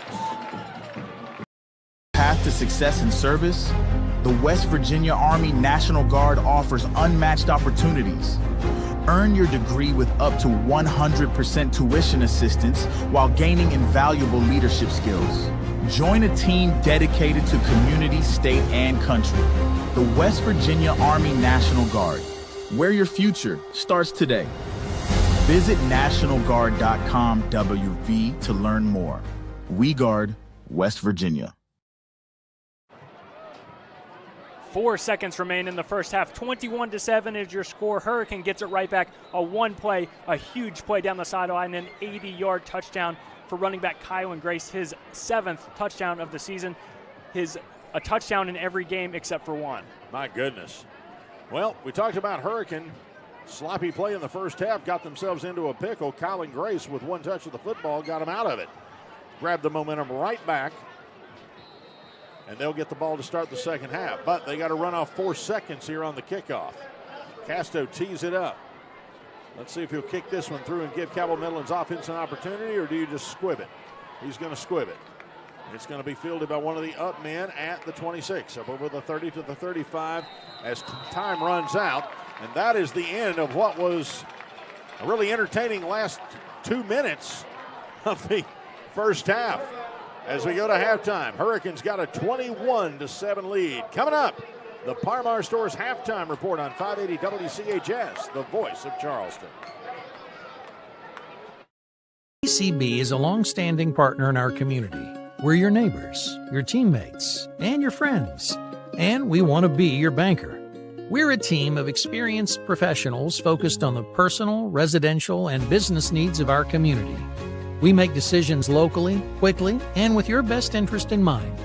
We care about you, your family, your business, and your goals. We're PCB, a proud community bank. Open an account with us today.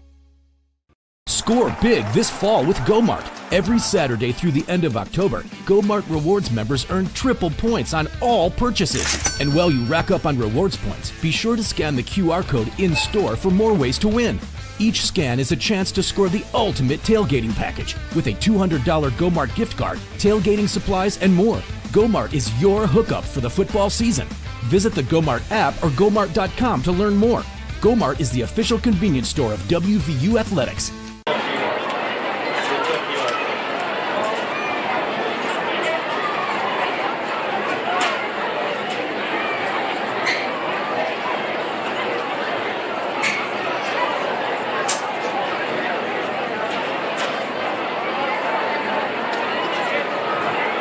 Ladies and gentlemen, welcome to Homecoming 2024. Out of the field at this time, we would like to announce the Redskins Redskin winner, Parker Lewis. With my parents, Blaine and Alex Lewis. Parker is a pre-K at Mountaineer Conservative School. Mohammed, singing, dancing, and reading, Sandra Boydenbrook. Kindness Redskin winner, Parker Lewis. The junior Miss Little Redskin, Parker Justice. It is halftime here at Hurricane as the Redskins have built a 21-7 lead. It wasn't pretty. Let's recap how the first half started. Cabell Midland took the opening kickoff. They couldn't do much with it. Had to punt it away, and that gave Hurricane 4:47 left. Norabella Tomby punched it in from 1 yard out.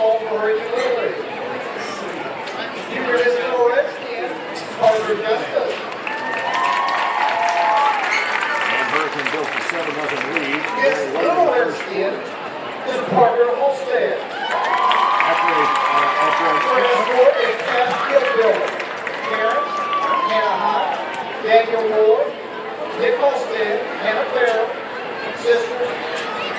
was A.J. Gregory on a 9-yard touchdown run. That followed a big pass to put him back into scoring position with 6:56 to go in the second period.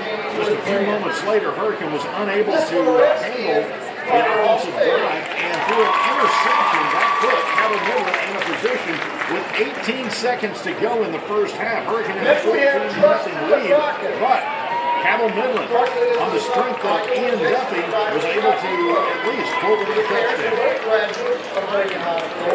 Freshman George Washington Hawaii, played with his sister and brother, and story time at the library. Passionate about spending time with his family, and hopes to master reading with his little brother. Currently, he's playing soccer for the YMCA. However, he plans to follow the footsteps of his father Michael and grandfather Brian Taylor, known as Ian Duffy brought them to within a touchdown, so it was 14-7 with just a few seconds left in the first half. But don't give Hurricane a few seconds, especially when you've got number 8 in the backfield. Colin Grace getting the call with 4 seconds to go. He's a first grader, Hurricane fan. His favorite subject is math. He wants to be mayor of Hurricane one day. Watch out, Scott Edwards. He loves watching Hurricane football games. Colin Grace, 80 yards to the house and grabbed the momentum back with Hurricane Redskins as they go into the locker room leading Cabell Midland 21-7. Well, it's homecoming here at Hurricane as they are announcing the court down below. You can hear the screams and squeals of joy. Coming up, we'll check the rest of the scores around the region in high school football. You're listening to the Parmar Scores Halftime Report. 580 WCHS, the voice of Charleston. All right.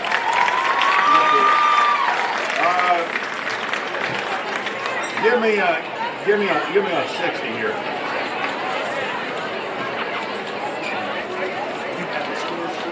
What's that? We have the score.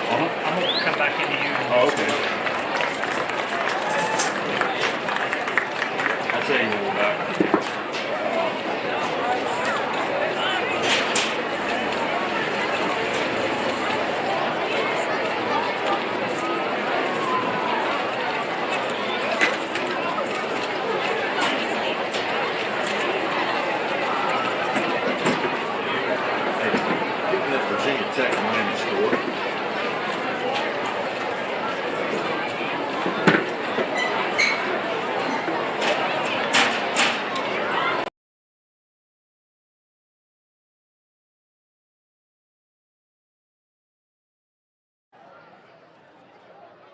Welcome back to the Parmar Stores Halftime Report on 580 WCHS. Chris Lawrence with you. As our score at the half is Hurricane 21, Cabell Midland 7. Let's check the rest of the region's high school football scores tonight. Parkersburg at Laidley Field tonight leading Capital in the second period 21-7. Homecoming at Herbert Hoover, they built a 21-0 lead over Sissonville in the first period up at Elkview. Parkersburg South leads John Marshall 28-6. They're in the third quarter. Nitro with a 28-6 lead over undefeated Wayne. They're in the second period. Just a couple of exits up the interstate here. Riverside trying to get that first win on the season. South Charleston trying to stave off 0-5, but it's not looking good for them. Riverside with a 19-0 lead in the second period. Tight game as you expected it would be between Spring Valley and George Washington. At halftime, the Timberwolves lead G-Dub 7-6. Winfield's got a 21-6 lead on Logan in the second quarter. Lincoln County and Brooke are scoreless in the first quarter. Midland Trail leads Summers County 24-12 at the half. The Point Pleasant and Mingo Central game was postponed tonight because of the weather. Roane County has built a 36-0 lead in the second quarter on Braxton County. At the half, Scott leads Chapmanville 14-7. And South Harrison has a 22-7 lead over Clay County at halftime. Williamstown shutting out Polka in the third quarter 41-0. The Yellow Jackets on top of the Dots. And a good game going on down at Greenbrier West tonight. Third quarter, Greenbrier West. The Cavaliers lead the Man Hillbillies 7-6. Our halftime score here at Hurricane. The Redskins 21, Cabell Midland 7. Coming up, a preview of Marshall's matchup tomorrow with Western Michigan. You're listening to the Par-Mar Stores Halftime Report on 580 WCHS, the voice of Charleston.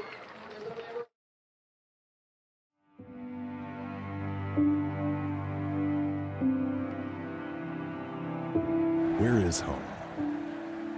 Home is where we live, work, and play. It's in the small, quiet moments and the memories we capture. For 35 years, we've been here with you, building home together. Pediatric surgery. I don't know who the homecoming queen thing are right now, John. Whatever their name is.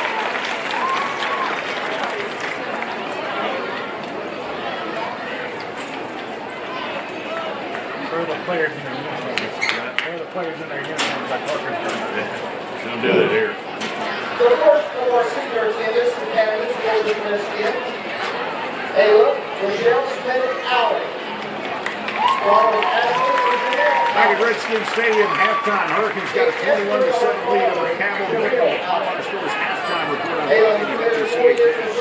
Marshall back at home tomorrow after a couple of rough road games separated by an off week. The Herd expected to take it out. The Broncos of Western Michigan at Jones Stadium this afternoon. Jay Wilson previews the match. Volunteer for the long-lived Will Washington campaign. She's a 4-year member of the Hurricane High School cross country team and track team. Ayla is currently enrolled in CTC, where she has been selected as a leader for her nursing class. In the future, Ayla plans to be a registered nurse and eventually become a travel or flight nurse. Did this Redskins always did it? Most of the homecomings, you don't see the guys in Armani suits either. High school in our community. Ayla wants to thank you for her friends and family for their contributions to the Hurricane community coverage to help feed our tribe. Miss Ayla Rochelle Smith-Alley. The second senior attendant candidate for this Redskin, Holly Bailey. Father Bailey, being escorted by her father, David Bailey. Holly is a member of the River League Church, SCA, Denver, Pickleball Club, and the National Honor Society.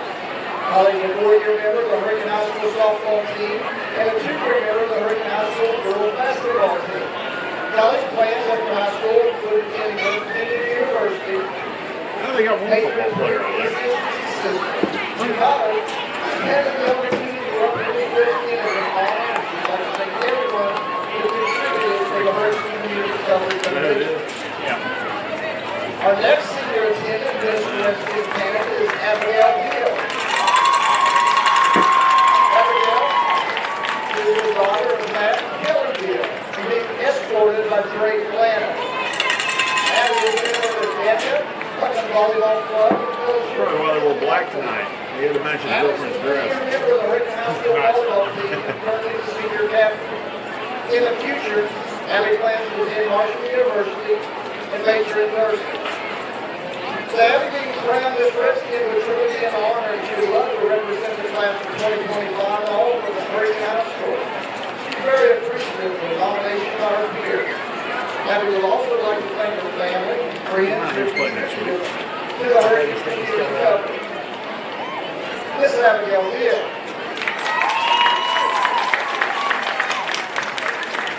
Our next senior attendant, this Redskin candidate, Claudia Price.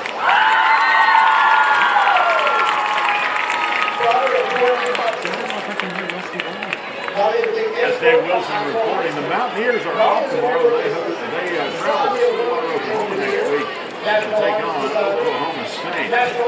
Tomorrow in college football, number 22 BYU is at Baylor. Number 20 Oklahoma State will be on the road. Number 23 Kansas State, Minnesota is at Michigan. Kentucky travels to Oxford, taking on number 16 Arkansas. Number 24 Texas A&M, 15th ranked Louisville. Number 21 Oklahoma goes to Auburn. Mississippi State is in Austin to take on number 1 Texas. Number 18 Iowa State is at Houston. Ohio State, 32 Michigan State on the road.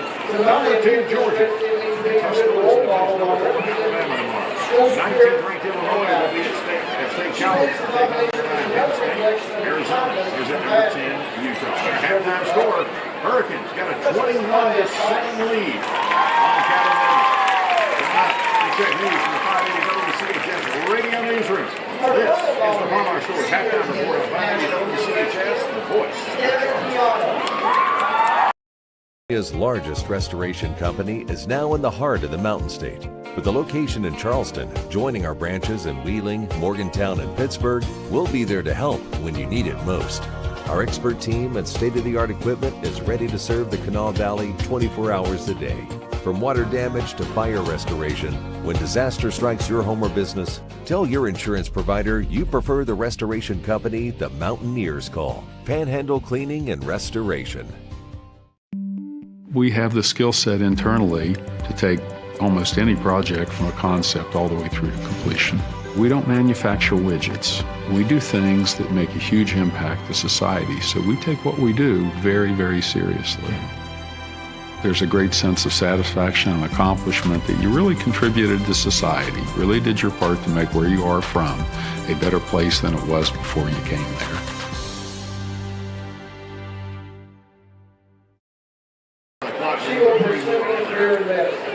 It is a proud honor to have been nominated our year's Most Valuable Representative as Miss Redskins. Miss Redskins is yet another way for her to express her school spirit. She's also very proud to be nominated alongside her brother, who was nominated for Miss Redskins. Gabby and Joey Keano would like to thank Rebecca Flanagan, Tara Patton, Stephanie Harrison, Stacy Eagleton, Tara Arthur, Patsy Tora Franco, Paul Mary Rose Keano, John Nickwood, Wheeler York, Cecil Rose, Armando Soler, and Susan Bellows for a generous contribution to the community government. Her final message to the crowd tonight: go Redskins and beat Cabell Midland. Let's get Gabby Keano.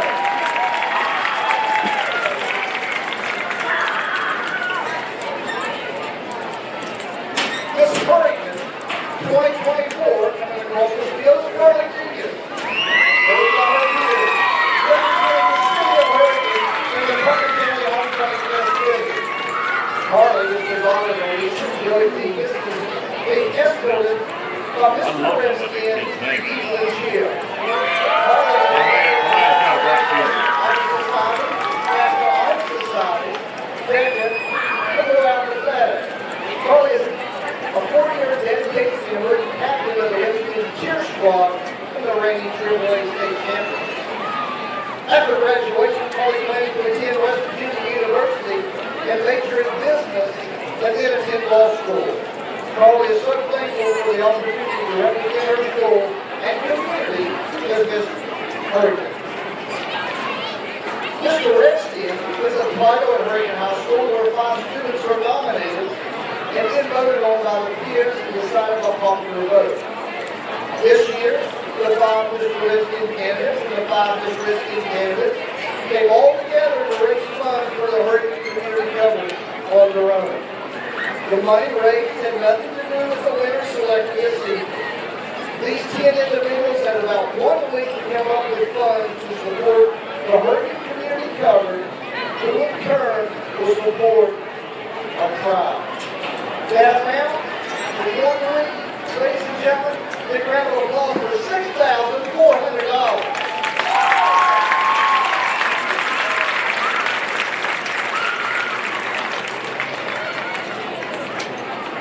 Mr. Redskin, Ethan Chill, son of Matt, Christina Chill, that's the woman Miss Hurricane, Carly Nichols.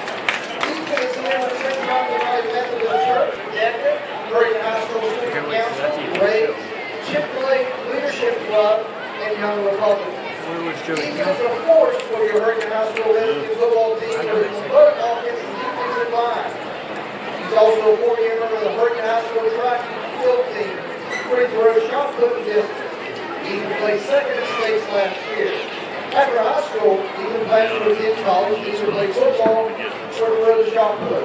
Major in biomedical engineering with aspirations to attend medical school. Ethan being nominated to be Mr. Redskin was a great honor. a lifelong resident of Hurricane, this title means so much to him as he's moved here with so many fond memories growing up in this community. Let's hear you from cheer. We would also like to thank Walmart of Hurricane, Apple Technology, Brian Kramer, Brian Law Firm, the Weichman family, the Stoker family, Dr. Chris and Dr. Stewart, grandparents Greg and Debbie Stewart, his mom and dad, and sister Elizabeth Gio.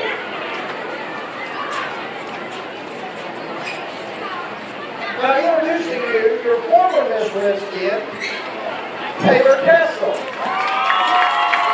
Being escorted by Mayor of Hurricane, Scott Edwards. Taylor is our 2023 Miss Redskin and has continued to make the city of Hurricane proud at Fairmont State University, where she is currently studying psychology. After school, she hopes to become a school counselor. Give me 3 minutes. It meant so much knowing that she had so many amazing people rooting for her to achieve something so important. We'll come back with 2 minutes on it. Right out there. Standing to raise money for the long-lived Will Washburn Foundation. It was the best night ever, and she says, for future kids will be tired of hearing about it one day. Taylor Castle and Mayor Edwards will be back our 2021 Redskins.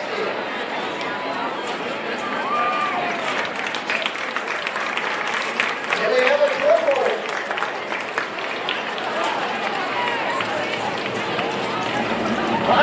Come on, you all ready for your 2024 Redskins.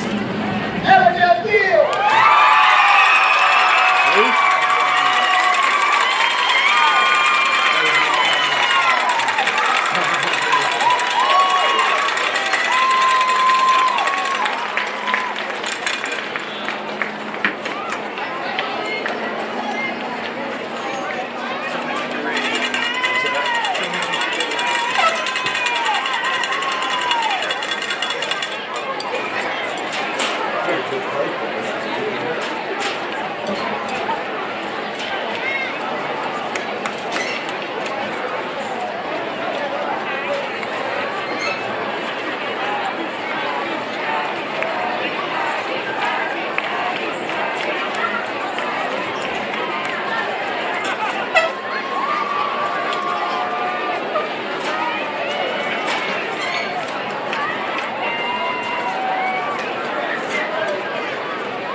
PCB is a long-standing partner in our community. We're your neighbors, your teammates, and your friends, and we want to be your banker. We're a team of experienced professionals focused on the personal, residential, and business needs of our community. We make decisions locally, quickly, and with your best interest in mind. We care about you, your family, your business, and your goals. We're PCB, a proud community bank. Open an account with us today.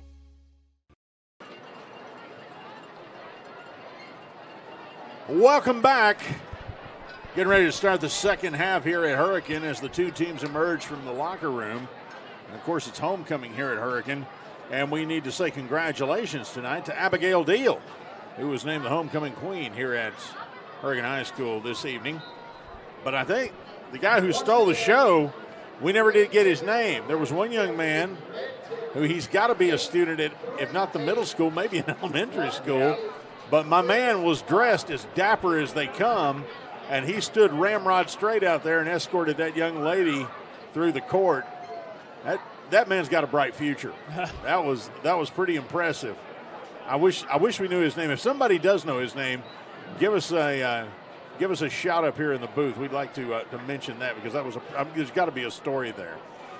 The story of the first half of this game, however, was missed opportunities by Hurricane, sloppy play by Hurricane, and Cabell Midland taking advantage of what they were offered and capitalizing when they were able. The one play that Cabell Midland let get away from them that they really wish they had back was that 80-yard Colin Grace touchdown, which pretty much saved that first half for the Redskins.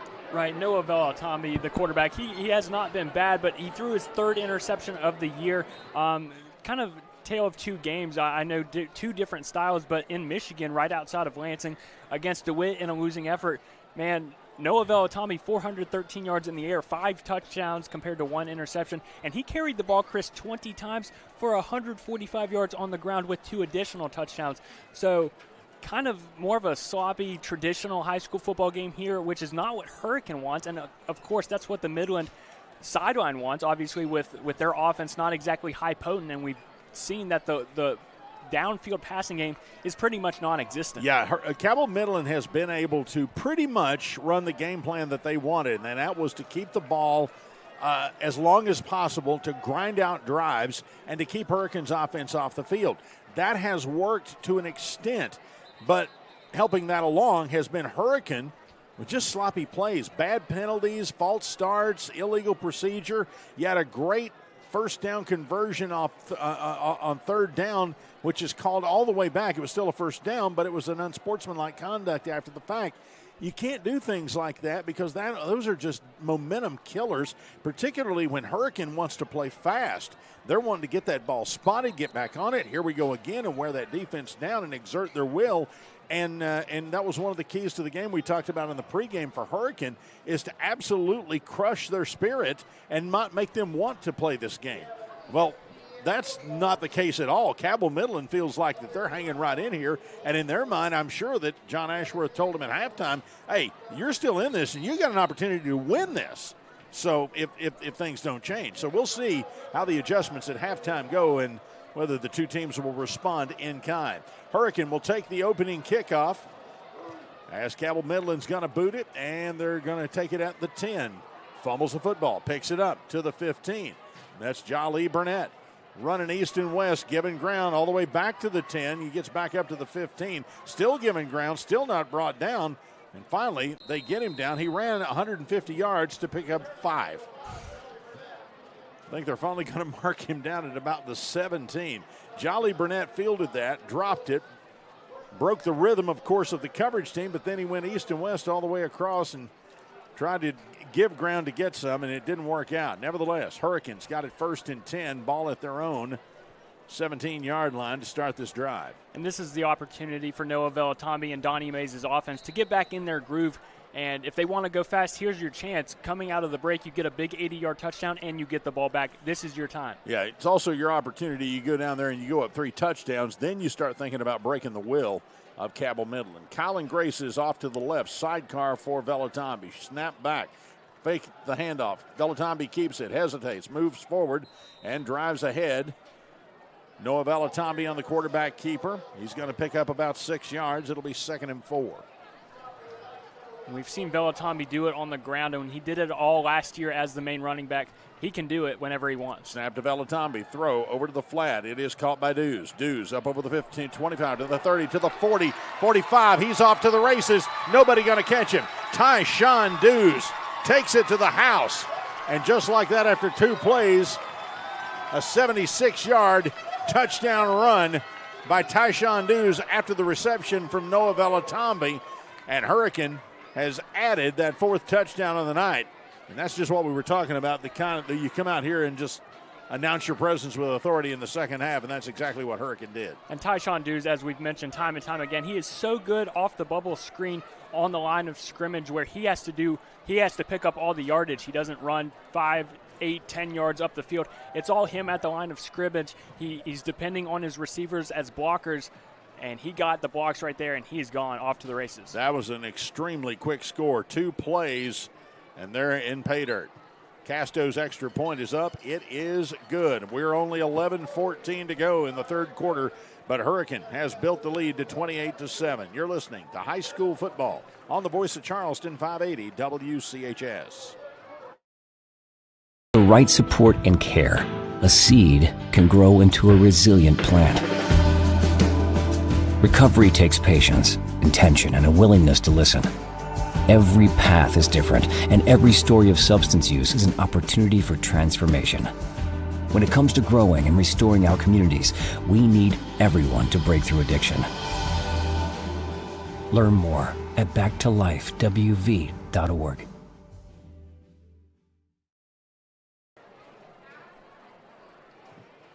We welcome you back to Redskins Stadium. 28-7 is your score, 11:14 to go in the third quarter. Tyshawn Dews, a 74-yard touchdown on a bubble screen a couple of weeks ago against Spring Valley. He bests that with a 76-yard touchdown on the same bubble screen. Boy, I tell you what, it didn't take him long, and he's got the wheels, and once he was into the open field, nobody could catch him. All right, so here we go, trailing 28-7. Cabell Midland says, give us the ball. And deep to receive it is Lance Massey. Kick is going to be a squibber and be taken at about the 16, up over the 20, to the 25, to the 30, pushing ahead close to the 25-yard line. On that return is Andrew LaFawn for Cabell Midland. And they will scrimmage. They're going to say he went down at the 30-yard line, or excuse me, 35-yard line. 1st and 10 for the Knights. We've seen the big playability with this Hurricane offense. We've seen Hurricanes offense do it all against teams like Parkersburg, Spring Valley, and kind of Huntington to an extent. But today it's really just the big plays with the 80-yard touchdown and then following that up to open the third with 76 yards to the crib. Duffy, twin receivers to the left, 2 men in the backfield with him. One of them's Massey. He hands it to Massey. Massey, big hole off the right side, pushes ahead, drives forward over the 40-yard line to the 41. Goes Lance Massey, and there's a Hurricane player slow to get up. One of those big linemen is down as the training staff comes out to attend to him. Can't get a number on him because of the way he is lying on the turf, and now the entire staff is out there to check him out, including Donnie Mays. Didn't initially look good, but a lot of presence around him, so it's hard to tell the number, hard to tell the situation. Well, fortunately, he hadn't moved since he went down, but I just saw him move his arm into a position like he was going to push himself up. So maybe it's not as serious as it at first appeared. But nevertheless, when the head coach comes out to take a look, it's somewhat concerning. So the stadium goes quiet as we wait the outcome of the injured player on the field. 28-7 is your score, 10:55. Coming up after our game tonight here on 580 WCHS, Fred and Dave will be along with Metro News Game Night, scores, highlights, game reports, coaches' interviews from stadiums throughout the state of West Virginia. And they will be with you as soon as our game concludes, all the way up until midnight. Every score in West Virginia will be recorded before they go off the air. And you can follow those in real time as they're posted at the website, wvmetronews.com. You mentioned in the break there that Martinsburg, this is how we measure Martinsburg. Martinsburg in the third quarter only had about a 2-touchdown lead over Jefferson. Well, when I was telling you the score, I started by saying, oh my gosh, look at this score. All right, fantastic news as the young man is up on his feet, and that's going to be Jonah Wilfong. And fortunately, he's up on his feet walking under his own power, so that's good news as he comes to the sideline. Not sure what the injury was, but the way they reacted was rather concerning with that many people running to his assistance, but good to see him up coming off the field. All right, back to football. After Lance Massey's run for 6 yards, it'll be 2nd down and 4, ball spotted at the 41 of Cabell Midland. Ian Duffy sends a receiver either way. He's got one-man sidecar to the left, and he's got Massey behind him. The snap, hand to Massey. Massey follows a block over the right side, pushes down ahead to the 45-yard line. That's going to be a 1st down run for Lance Massey. John Ashworth very high on Lance Massey. He's the first guy that he talked about when I walked in the office down at Midland the other day to have a conversation with him about this game. He said Lance Massey came to us and he said he really was not part of the plan till he came to the coaching staff and said, I want to be in that backfield. I want the running back job. And they said, well, we'll give you a shot and see what you can do. And, buddy, he has blossomed in that position. 1st and 10 for Cabell Midland. Duffy snaps his hands it to Massey. Massey this time going to be hit, and he's not going anywhere this time. Big stop that time for Hurricane. And that was Stephen Lusher who hit him right as soon as he got the football. And Massey is still down, rolling around on the turf. And, boy, that would be a blow to this Cabell Midland team, as we just talked about what contributions Massey has made to this team. Right, and that play didn't go as planned for Massey, but Massey he does belong as a running back despite whatever he was listed as coming into the team. 20 carries last week for 163 yards and a touchdown for an offense that put up 13 points and really could not do much of anything against the Timberwolves of Spring Valley. He was the bright spot. He lost 2 on that play as Lusher fought off his block and tackled him even as he was still being blocked. Great job by Lusher that time to get in there and make that one-on-one tackle even as he was being harassed by the blocker. And Massey is now to his feet. That's good news for Cabell Midland. Man, what a player he is. Looked like he's trying to work out his shoulder a little bit, so he might have got a stinger or something like that, but hopefully it's nothing serious and that young man will be back in the game because Cabell Midland needs his contributions. See how Caleb Kitchen does stepping in here. Obviously, when we mentioned him having a little bit of a series in the first half, mentioned that kind of 10 yards a carry last week, 8 carries on it. I know a small sample size, but 80 yards as kind of the running back too. Now he'll have to step in and give him some important minutes. Yeah, Kitchen is the 6'1", 205-pound junior, and he will spell Massey at that running back position. Duffy. 2nd down and 12 for Midland. Calls for the ball. There it is. Then he can't get his hands on it. Has to dive on it. Big loss all the way back to the 32-yard line. Errant snap for Duffy, who couldn't handle it. Ball bounced all the way back to their own 32-yard line. And now it's going to be 3rd down and a country mile. And we talked about how if Cabell Midland wants to have a chance at an upset, they're going to have Hurricane play bad and make mistakes and then capitalize off of it. But as far as mistakes go like that, you're going to have to be about perfect and in eliminating those and making Hurricane make the bad plays. Well, Midland's had their problems with turnovers all the way through, and that comes with the youthful inexperience. So that's just one of the lumps you got to pay your dues when you're young, and they're definitely going through that now. The snap, Duffy throws on the comebacker.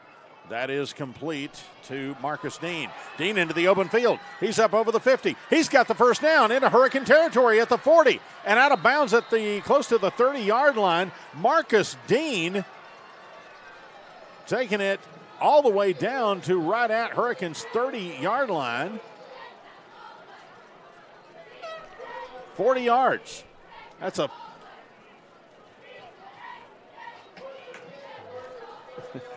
I can't read your writing, man. 37.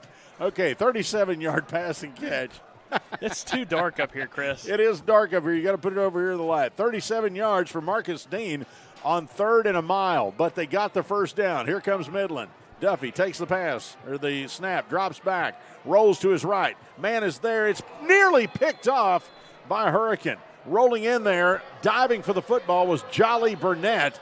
He was about a half step away from making a spectacular interception, but the ball falls incomplete. And that would have been all on Jolly Burnett. Obviously, Duffy has an interception and was really on a bad throw in the first half, but he really jumped the route right there, and that's Jolly Burnett. That would have been all him right there. Good play.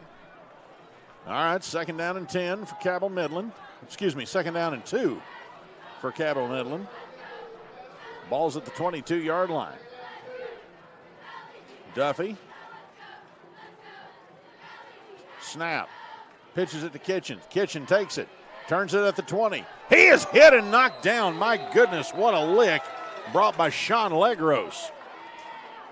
flag before the hit. We'll see if it's holding, but wow, what a shoulder driven into the running back right there. Wow. Yeah. Legros with an open field tackle, and Kitchen's going to remember that one in the morning. Flag on the play. Let's see what the call is going to be. I believe it's going to be a hold against Cabell Midland. No, they're going to get called for a chop block. That's even worse. So I thought that Kitchen was going to get the first down. Legros said absolutely not. In fact, he lost a yard on the play, I believe. That's going to back him all the way up to the original line of scrimmage, which is back at the 30. I think that is. Nope, I was wrong. Back him a little further up to the Hurricane 36. That hit by Legros. I think that's the definition of laying the wood. Not even using your arms, just all shoulder pads right there. Just took it right to him and knocked him off his pins. Second down now and 16. Here comes Midland as they realign, send a second receiver onto the left side. Kitchen, the lone setback behind Duffy in the pistol. The snap. They hand it to Kitchen. Kitchen, he gets through the first level, drives inside the 30 and down to about the 27-yard line. Goes Caleb Kitchen for Cabell Midland. Gets some of it back and makes a more manageable third down for the Knights. More importantly, they're grinding that clock. And Massey comes in for Caleb Kitchen, so the injury not quite that bad. 3rd and 7, will they go to him right here? Yeah, I think he only had a stinger. It kind of was trying to work out his shoulder as he was coming out of the game. And as painful as those are, you can get back in there and play. Had a few of those in my day. All right, here we go. Twin receivers to the left, one to the right, and they got a blocking back on the left of Duffy. Takes the ball, rolls to the left, looking downfield. Ian Duffy on the roll, turns around. Now he's in trouble. And he tries to throw it, gets it off to Massey, who comes very close to the first down marker. What a job by Ian Duffy to just dump the pass off to Massey, who was at close range, probably about a 2-yard toss. Looks like he's a little short there. I guess his knee was down before the extension. If not, that's a bad spot. We'll see on the replay. Wow, it looked like he extended, but maybe got the knee down first. But what a play there. Indeed. He almost slipped in the pocket. He did. I thought he was going down, but had the presence of mind to throw it to Massey, who almost got it. 4th and 2 now for Cabell Midland. Duffy looks over to get signals. I think they're trying to draw Hurricane offside. He's got the play he wants. The snap, handoff to Massey, and Massey goes nowhere. Good job that time by Joey Keano. Who else to come in and make a big play at a critical time? Stops him cold, loses a yard. Ball goes over on downs, and with 6:10 to go in a 28-7 lead, Hurricanes offense is reloaded for another shot. And we're looking back at the replay. Massey's knee was down before the extension on third down. Still a really good play to keep the series alive, keep the play moving, and get it to 4th and manageable. But a run up the gut against Joey Keano when you're not going to put 2 guys on him, not exactly the best plan right there. And Keano, that's just eating lunch for him. Indeed. Keano definitely a headhunter on that Hurricane defense. All right, so Hurricane's going to get the ball at their own 24 with the stop of Cabell Midland. Valatambi brings his troops out, sends 2 to the left, 1 split to the right, and he's got 1 in the backfield with him, and whistles blow before they can get anything started. Let's see what the call is going to be. It took too much time. To start the drive. Got to get out there and get that thing started after you had a big play on defense to stop them. Now you're going to have to start at 1st down and 15. So Valatambi puts him down again. Twin receivers left, 1 split out to the right. That 1 over on the far side is going to be Shalik Hampton all alone. Shotgun formation for Valatambi. He's got Colin Grace off his left hip. Hands it to Grace. Grace following his blocker. Bounces it to the outside, pushes ahead, drives ahead to about the 27-yard line. And you mentioned Shalik Hampton. I think I'm interested to see how, as the third quarter winds down and into the fourth quarter, how they utilize him. 6 catches, 167 yards, and 4 touchdowns last week. I misspoke. It was the 23-yard line. Valatambi, long pass downfield. Got a man down there. That's Burnett. Intercepted. It fell short, and it was picked off. Coming back the other way, Cabell Midland to the 40, to the Hurricane 30, and down to the 25-yard line. That was Thomas Gibson with his second interception of the night. And Jolly Burnett was open, but Velatambi underthrew that one, and Gibson was able to get in the air, haul it in, and take it back the other way. So a second turnover by Thomas Gibson, a second interception by Thomas Gibson, has Cabell Midland back in Hurricane territory at the 25-yard line, 1st and 10. Not the best game today for Noah Velatambi, not the worst. He's accounted for now 21 touchdowns on the year between his legs and throwing. But 2 picks coming into the game on the year and 2 picks tonight. 28-7 lead for Hurricane, but it has kind of been a sloppy game. I think Donnie Mays would agree with me that not everything has gone right for the Redskins. The snap to Duffy is low. He's going to have to jump on it again. He's going to lose 10 yards back to the 35-yard line. And, boy, Cabell Midland's had trouble with that snap tonight. Credit Duffy, though, instead of trying to pick it up and make something happen, he just jumps on it and says, we'll fight another day. And that's what you have to iron out and work through, the kinks you have to work through with a young ball club. The experience and the chemistry is not always going to be there, but the chemistry between a center and his quarterback is so underrated, not talked about enough, and clearly the chemistry isn't there. But how could you expect it to be? This team is 0-3 at this point and going through a lot of different changes, and that's what you see right here. Second down and looks like about 19. They're going to mark him at the 34-yard line. The snap, Duffy looking around. Plenty of protection, rolls to his left. Protection breaks down, throws it. It is complete. And finally brought down, that's Caden Pauley. Pauley with his 3rd catch on the night for Cabell Midland. He's going to pick up about 15 yards to the 20-yard line. And while this much more manageable 3rd and 5 now. And while this Cabell Midland offense has struggled tonight and the whole year, I do like what Ian Duffy shows as a junior, kind of his first year starting, the ability to extend plays. I think that's the biggest pickup I have with him. Obviously, nothing's perfect to this point, and there's still a lot to improve in his passing game. But his ability to extend plays shows his athleticism. He's going to send trips to the right this time, wide side of the field. Duffy, single man in the backfield, drops back, throws the screen. It is complete to to Marcus Dean. Dean gives ground, drives it down. I think he's got a first down as he goes inside the 15-yard line. Flag flies at the end of the play. But I do believe Marcus Dean on the comebacker got enough for the first down. Let's see if it'll stand up. And there's a chance that might be a horse collar tackle attempt. I'm not sure, but it kind of looked like it.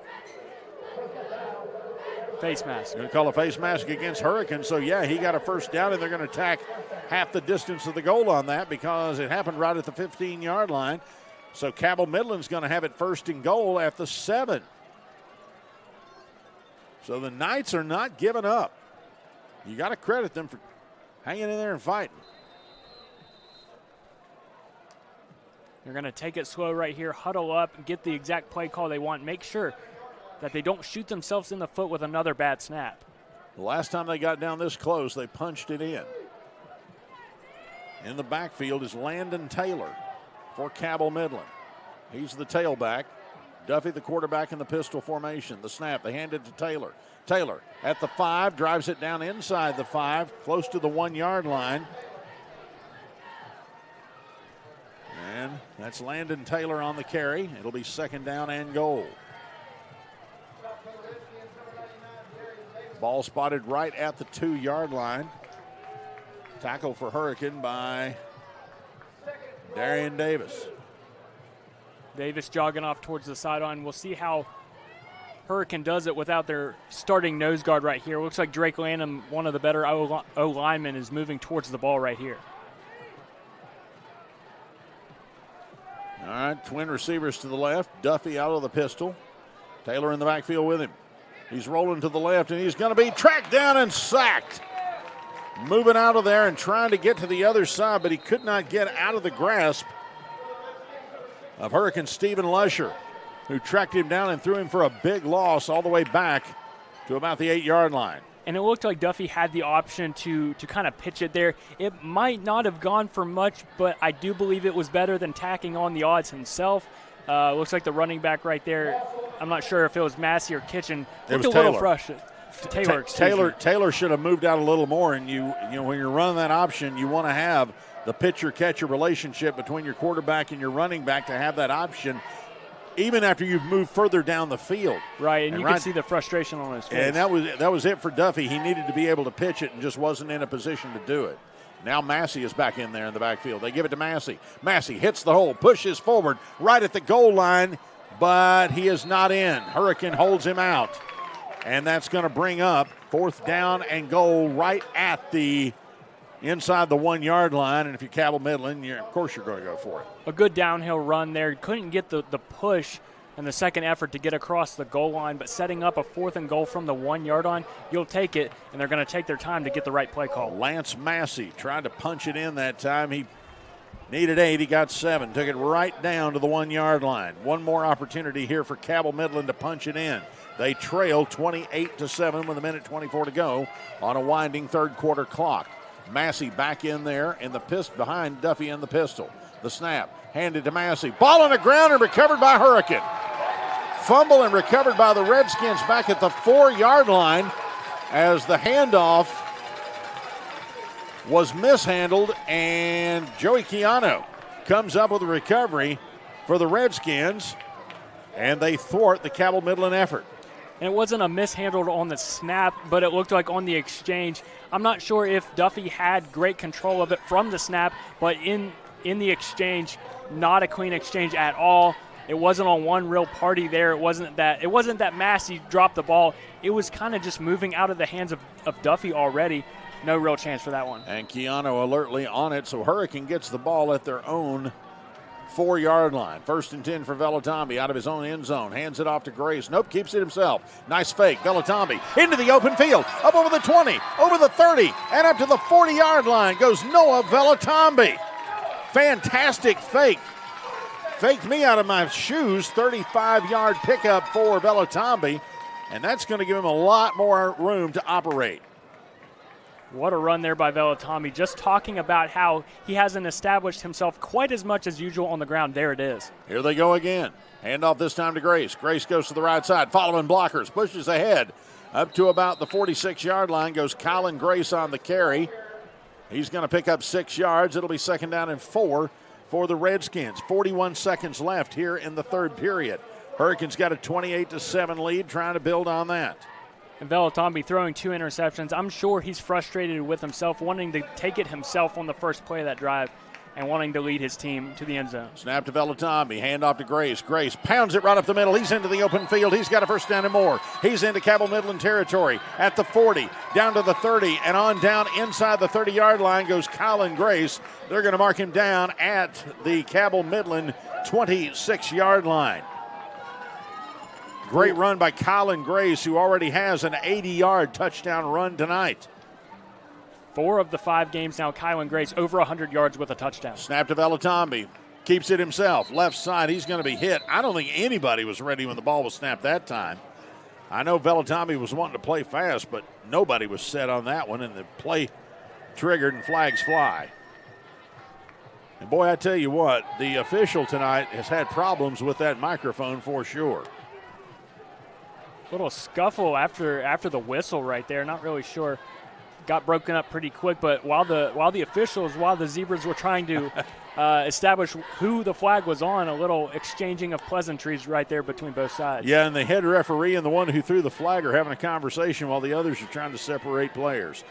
All right, no big deal there. It's going to be a false start against Hurricane, obviously, because nobody was set when Velotambi brought him in. I know they like to play fast, but you got to at least come set for a moment before you trigger it. So that's going to cost Hurricane 5 yards, push the ball back to the Cabell Midland 37, and it'll be 1st down and 15. Now we're going. 7 seconds left here in the third period. I don't know that Hurricane gets off another play here. I think they're going to let it run out, and they do. We played 3. Hurricane leads at 28-7. The fourth quarter is coming up. This is high school football on the voice of Charleston, 580 WCHS. I'm preparing to save lives. I'm making a difference. I am learning from the best. And state-of-the-art facilities. I'm a nursing student at West Virginia Wesleyan College.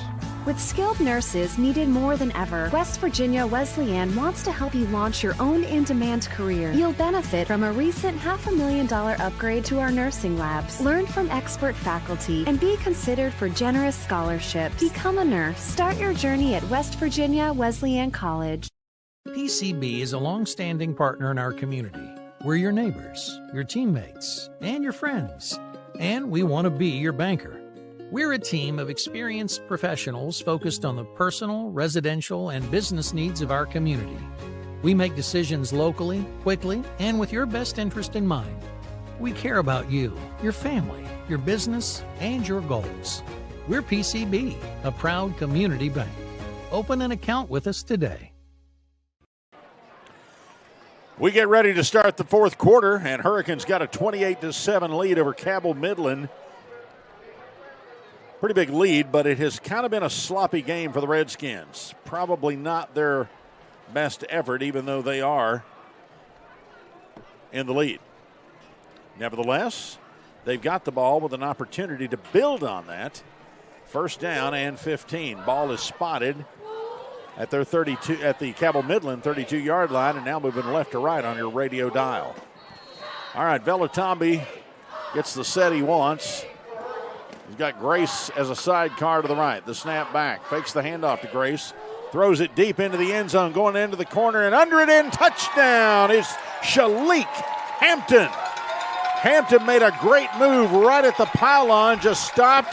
Let the coverage pass him up. And let it drop right into the pickle barrel into his arms. Touchdown Redskins. 32 yards. Noah Velatombi to Shalik Hampton. And it's now 34-7 with the extra point pending. And there's Shalik Hampton right there, the biggest presence out wide. So talented, like we've said before, 4 touchdowns last week, getting on the board here, 5 touchdowns in the last 2 games. A lot of that is weighted by his performance at DeWitt, but that's just too easy right there, waiting on the ball to come to him. Yeah, great move that time to get open, too, and just stop dead on a dime and let the defense run right past him and then just catch the ball. Makes it look easy. Seth Casto's extra point is in the air, and it is good. 11:54 to go in the game, and Hurricane takes a 35-7 lead over Cabell Midland. This is high school football on the Voice of Charleston, 580 WCHS. Path to success in service? The West Virginia Army National Guard offers unmatched opportunities. Earn your degree with up to 100% tuition assistance while gaining invaluable leadership skills. Join a team dedicated to community, state, and country. The West Virginia Army National Guard, where your future starts today. Visit NationalGuard.com WV to learn more. We guard West Virginia. Well, welcome back to Hurricane. 11:54 left in this football game. 35-7 is your score. Hurricane, though it's been a sloppy game for them, Noah Velatombi throwing his second touchdown pass of the day. This one not a screen, Chris, throwing it downfield to the big Shalik Hampton. And like you said before, Shalik Hampton just waiting for the coverage to pass him by and an easy touchdown grab. Made it look easy, didn't he? He just got to that pylon and stopped, and the defense ran right by him, and the ball was in the air, and just then all you got to do is catch it. Made it look simple, but anything but simple. It seems simple when he does it. It does. The field seems small to him. Here we go. Hurricane kicks it off. It's going to come down at the 5-yard line, up to the 6, to the 10, 15, to the 20, and brought down with a great open field tackle for Hurricane that time. Credit the coverage that time to Michael Kyer, who got down there and got Marcus Dean on the turf quickly. He took it ahead to the 23-yard line, and that's where Midland will scrimmage with 11:48 to go in the ball game. Noah Velatombi, he ran for the first touchdown of the game for Hurricane, and now 2 touchdown passes back-to-back, one in the third, one in the fourth. While he's thrown the 2 interceptions, he's making up for it to a degree. I know he'll look back at this game and think this was not my best performance, one of my worst, but his worst is a lot of people's best. Exactly. A lot of people would kill to have that as their best performance, let alone their worst. Cabell Midland. Kitchen in there. They hand it to him. Kitchen drives right up the middle, and he's going to be met by Legros. Excuse me, that was not Legros. I believe that was Devin Short. Short with the tackle on Kitchen after a 1-yard gain. And it's going to be 2nd down and 9 for Cabell Midland. Clock winding at 11:22. Duffy, twin receivers to the right. Trying to figure out where to put LaFawn. LaFawn goes to the right now, and they got trips on that side. Kitchen in the backfield. Duffy drops back, rolls to the right. Here comes the pressure. Throws it low. It is complete to Marcus Dean. Dean hauls it in right at the 30-yard line. Actually, they're going to credit him with the 31, so he picks up about 7. It's going to be 3rd down and 2. You got to give the Redskin defense a lot of credit. I know this is a young Midland team, and the pass game isn't exactly where it needs to be, but they've answered the bell here in the 4th quarter, giving up 7. Duffy trips to the left this time. Snap. Hand off to Kitchen. Kitchen goes right side, pounds his way forward, but he's going to be stopped short of the 1st down marker. A lot of that's going to depend on the spot. And they're going to say that he did not get there, so he's going to bring up 4th down and inches for Cabell Midland. They're going to spot the ball at the 32. Looked like a gang tackle there, but Devin Short wrapping up the legs right there. A good tackle by big number 44, forcing 4th and short. All right, here they come. 4th down. Cabell Midland going for it. Hurricanes defense digs in. 3 receivers to the left, 1 to the right for Duffy, who's got Kitchen behind him in the backfield. The snap, fakes the handoff, whistles blow, play is dead. Did they get somebody to jump off sides? I believe it's going to be against Cabell Midland, and that may necessitate a punt. Yep, false start against Cabell Midland, so that's going to force them to make a decision here. Do you give it back to Hurricane this close? Nope. Hey, Coach Ashworth says that's too far to try it. We're going to kick it. Again, Midland shooting themselves in the foot, and we've seen Hurricane do that plenty of times this season, despite being experienced, compared to Midland, who's not exactly experienced on the O-line on the front. But those plays are killer, especially when you're trying to get to double digits. Thomas Gibson on to kick it. Gibson got a couple of, and look what he's doing now. Fake punt. He's going to get the 1st down. Gibson takes it ahead over the 35-yard line. That's enough for a 1st down. Thomas Gibson tonight for this Cabell Midland team has 2 interceptions on defense, and that's the 2nd time on a punt that he has made something happen. Remember back in the 1st period, the punt was muffed. He took it to the left side and threw it downfield and completed it for the 1st down. That time he kept it all the way, faked it, took it ahead. 1st down Cabell Midland. They retain possession with 9:27 to go on a winding 4th quarter clock. And that seems to be Cabell Midland's best offense at this point, is letting him line up his punter and letting him just work from there. Kitchen lined up behind Duffy in the pistol this time. 1st and 10 for the Knights. Duffy wants the ball, takes it. Quick throw, and it is complete over on the far right side. Into the flat. Hauling it in that time is Andrew LaFawn. LaFawn good enough for 5 yards. And as far as Cabell Midland's concerned, that's a win because the clock keeps rolling. Ball spotted at the 43. It'll be 2nd down and 5 for Midland. Twin receivers to the left, 1 to the right for Duffy and the pistol. He's got Kitchen behind him in the backfield. Taking his time, hands it to Kitchen. Kitchen tries the middle of that Hurricane line, and buddy, there was nothing there but black jerseys. Looked like Ethan Chill was in on that. Yeah, the whole interior line was in on that. Big Darian Davis was in there as well. That's like being tackled by a Coke machine right there. Big Darian Davis. Believe it or not, he did pick up a yard, though, so it's 3rd down and 4. Darian Davis does a really good job on the ball as nose tackle. Doesn't get credited with all the tackles that maybe Lusher, Keanu, and Ethan Chill get, but he's a big anchor right there behind the ball. He is indeed. He's a handful of the center to have to deal with, that's for sure. The snap back. He tried to pitch it, but he could not get out of the grasp of the defender, and great job that time. I believe that was Lusher again. Yeah, Stephen Lusher got a hand on his jersey and would not turn him loose.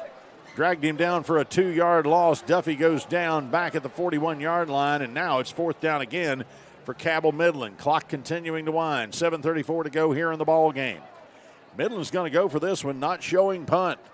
What the heck?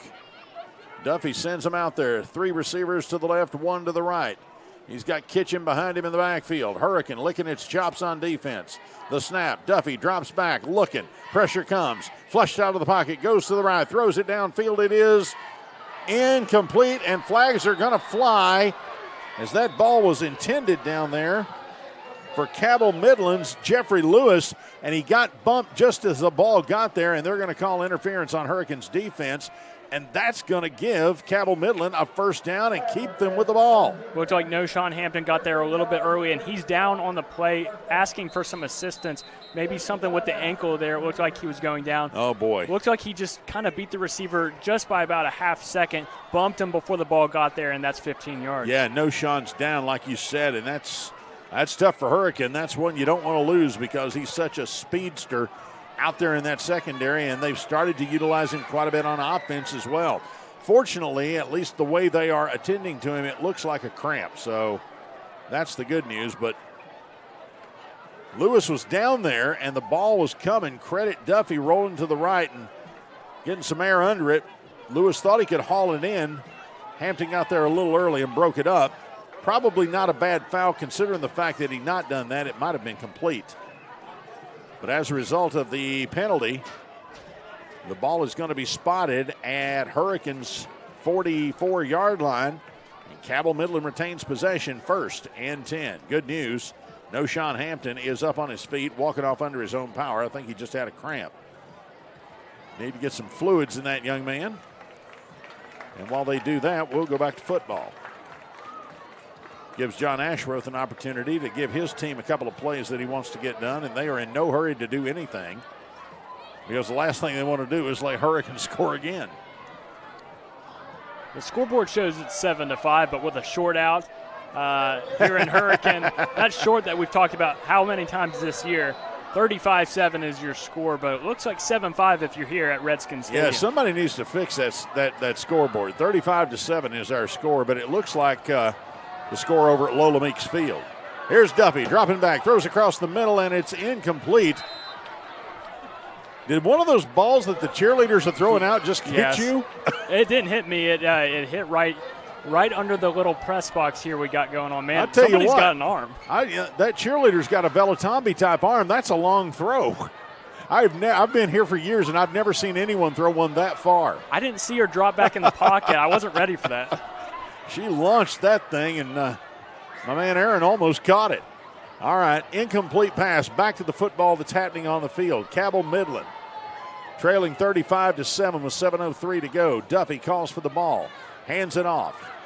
Running right up the middle. I believe that's going to be Kitchen, and he's got nowhere to go as they stop him. He doesn't go down, but a host of black jerseys around him, and he goes nowhere. In fact, they're going to say he picked up 2 on the play. 3rd down and 8 as the clock continues to wind.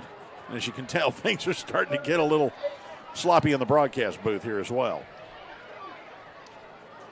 Hurricanes defense has been out there for quite a while. Already a 10-play drive here for Cabell Midland, and the ball just now kind of over the 50-yard line, barely over the 50-yard line, still not to the Hurricane 40, and now 6:25 on the clock. What a long drive this has been. Indeed. Well, Cabell Midland's had the ball for the entire 4th quarter. Snap back, rolling to the right, goes Ian Duffy, runs out of real estate. Winds up, throws it down there into coverage. It's going to be picked off. Here comes Hurricane the other way. Up over the 40, across midfield to the 30, to the 20, and he's going to be knocked out of bounds. Coming up with the interception that time for Hurricane, Jaden Smith, who played center field and caught it on the run and got ahead of steam, took it all the way down to the Cabell Midland 20-yard line on the pick. And frankly, you could see that coming. Duffy had run out of real estate as he scrambled, and he just kind of wound up and threw it as far as he could, as hard as he could, and it went right into coverage, and Jaden Smith hauled it in. It looked like Duffy kind of just wanted to do that, kind of just get to a spot in his drop back and get further than normal and kind of just launch it downfield. Unfortunately, the safety did not bite on that. Three black jerseys compared to 1 white Knight jersey. And like you said, he's just playing center field at that point. Yeah, he was. All right, here we go. Hurricanes got it 1st and 10 at Cabell Midland's 20-yard line. Their first series of the 4th quarter. Velotambi trying to handle all the snap, kept it himself, pushed ahead, drives inside the 15-yard line, makes something out of nothing. Velatombi had a hard time handling the snap. Once he got it secured, there was nobody to give it to, so he kept it himself, and he pushed it ahead for about 6 yards. And with 1,400 yards on the ground last year with nearly 20 scores, he's used to being the running back, taking the snap right there. 2nd down and 4. Velatombi into the corner again. Up and caught. Is it a touchdown? Yes, it is. Again, Malik Hampton with the ups, climbed the ladder, and then came down and tiptoed the line, getting his foot in the end zone before he fell out. Malik Hampton, the second time that lightning has struck in the same place. That is a top-tier catch right there for high school football. That is a college football type catch for Shalik Hampton. Really high-pointing the ball like we've said so many times, but able to plant the foot down as he's going out, as he's getting pushed out. That is a elite catch. And while other teammates have got the Division I recognition, Shalik Hampton kind of falling by the wayside in that, not getting all of the offers, but man, with my 2 eyeballs, it kind of looks like he deserves it. I would say that particular play will probably wind up on his highlight reel. The extra point is good. Hurricanes got a 42-7 lead with 5:23 to go in the game. You're listening to high school football on the voice of Charleston, 580 WCHS. The right support and care, a seed can grow into a resilient plant. Recovery takes patience, intention, and a willingness to listen. Every path is different, and every story of substance use is an opportunity for transformation. When it comes to growing and restoring our communities, we need everyone to break through addiction. Learn more at backtolifewv.org.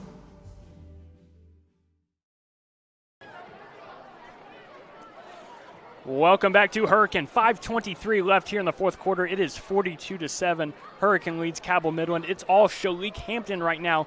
2 touchdown grabs in the fourth quarter. One at the 11:54 mark, one now at the 5:23, and that might have been his best grab of the year, let alone best touchdown grab. What a catch, and what an effort to keep the 1 foot in bounds. My goodness, I don't see how he came down and kept it in, because he was getting hit and came down and somehow towed that red carpet before falling out of bounds and still securing the football.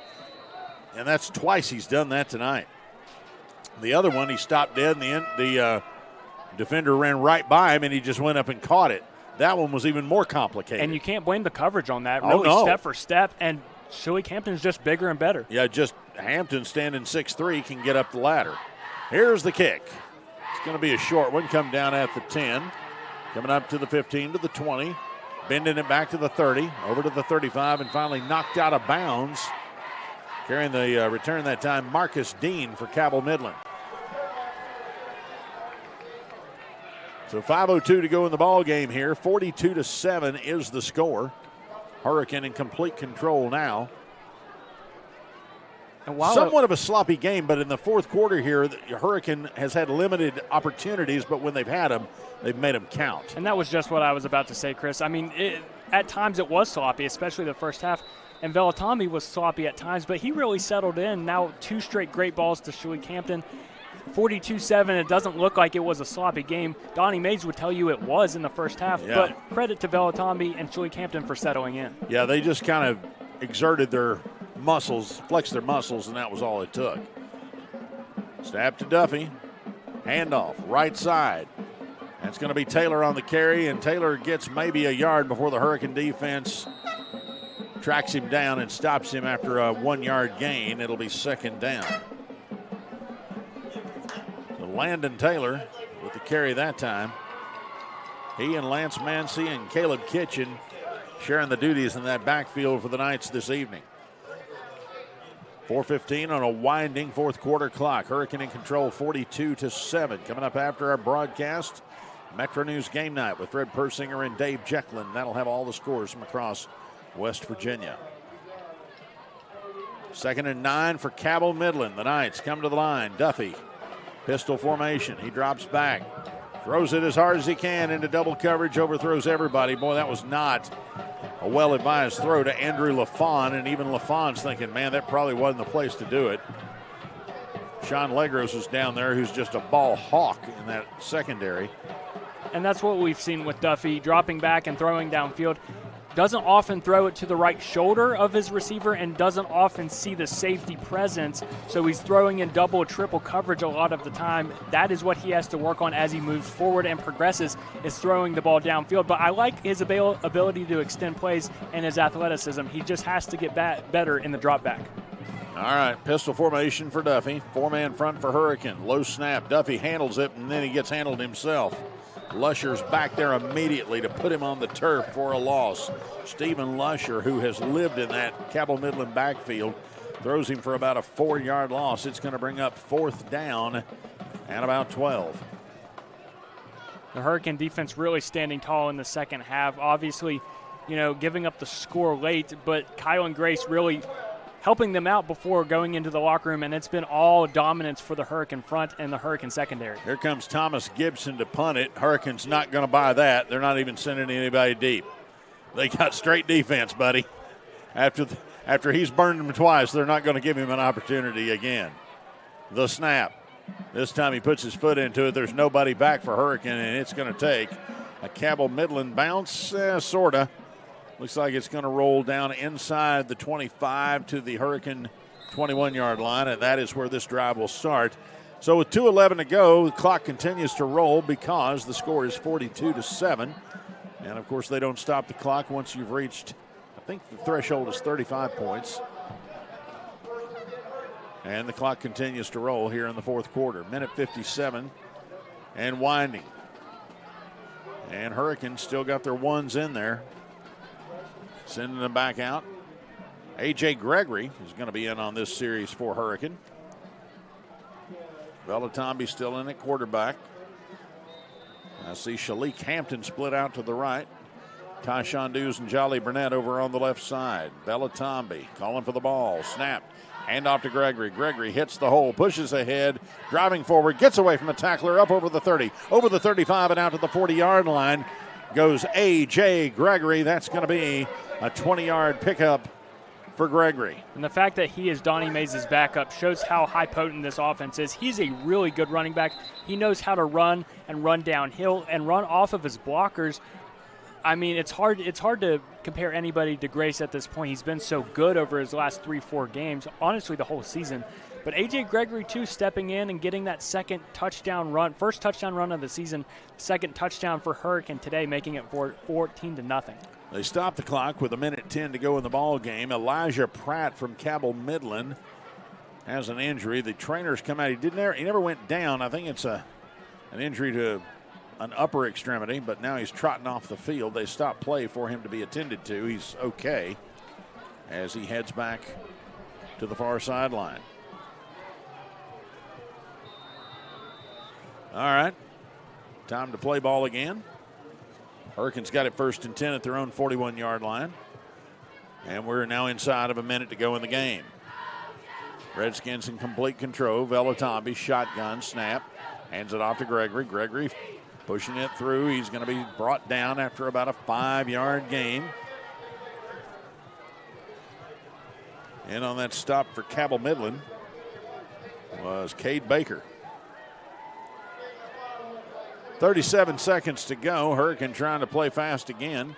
The snap, handoff again to Gregory. Gregory bends it to the right into the open field. He's at the 40, the 30, the 20. Look out. He's going to be caught right at the 5-yard line. Oh, my goodness. He is stopped. They say he went down at the 2-yard line. Great wheels that time, tracking him down. Clock continues to wind, though, and I don't think that they're going to get an opportunity here to punch it in. Hurricane sets up, trying to with 6 seconds to go. Vellatombe calls for the ball. They do get the snap off, handing it to Gregory. Gregory right side, pushes it into the end zone. Touchdown, Hurricane. Gregory got himself another touchdown. A.J. Gregory with his second touchdown on the night with no time left on the clock, and that's going to extend the lead to 48-7. And I don't think they're even going to kick the extra point. They're going to say that's it, 48-7. That is the ball game. Hurricane wins it tonight over Cabell Midland. We'll be back in a moment after this. You're listening to high school football on the Voice of Charleston, 580 WCHS.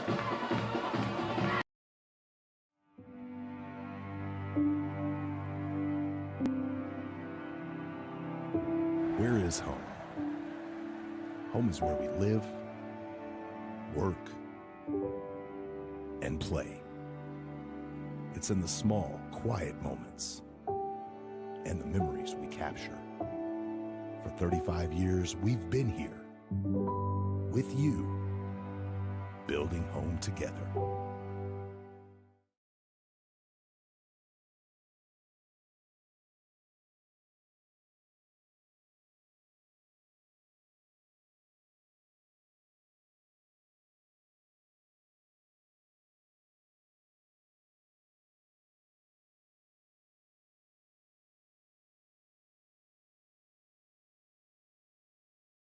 Not going to hit this post.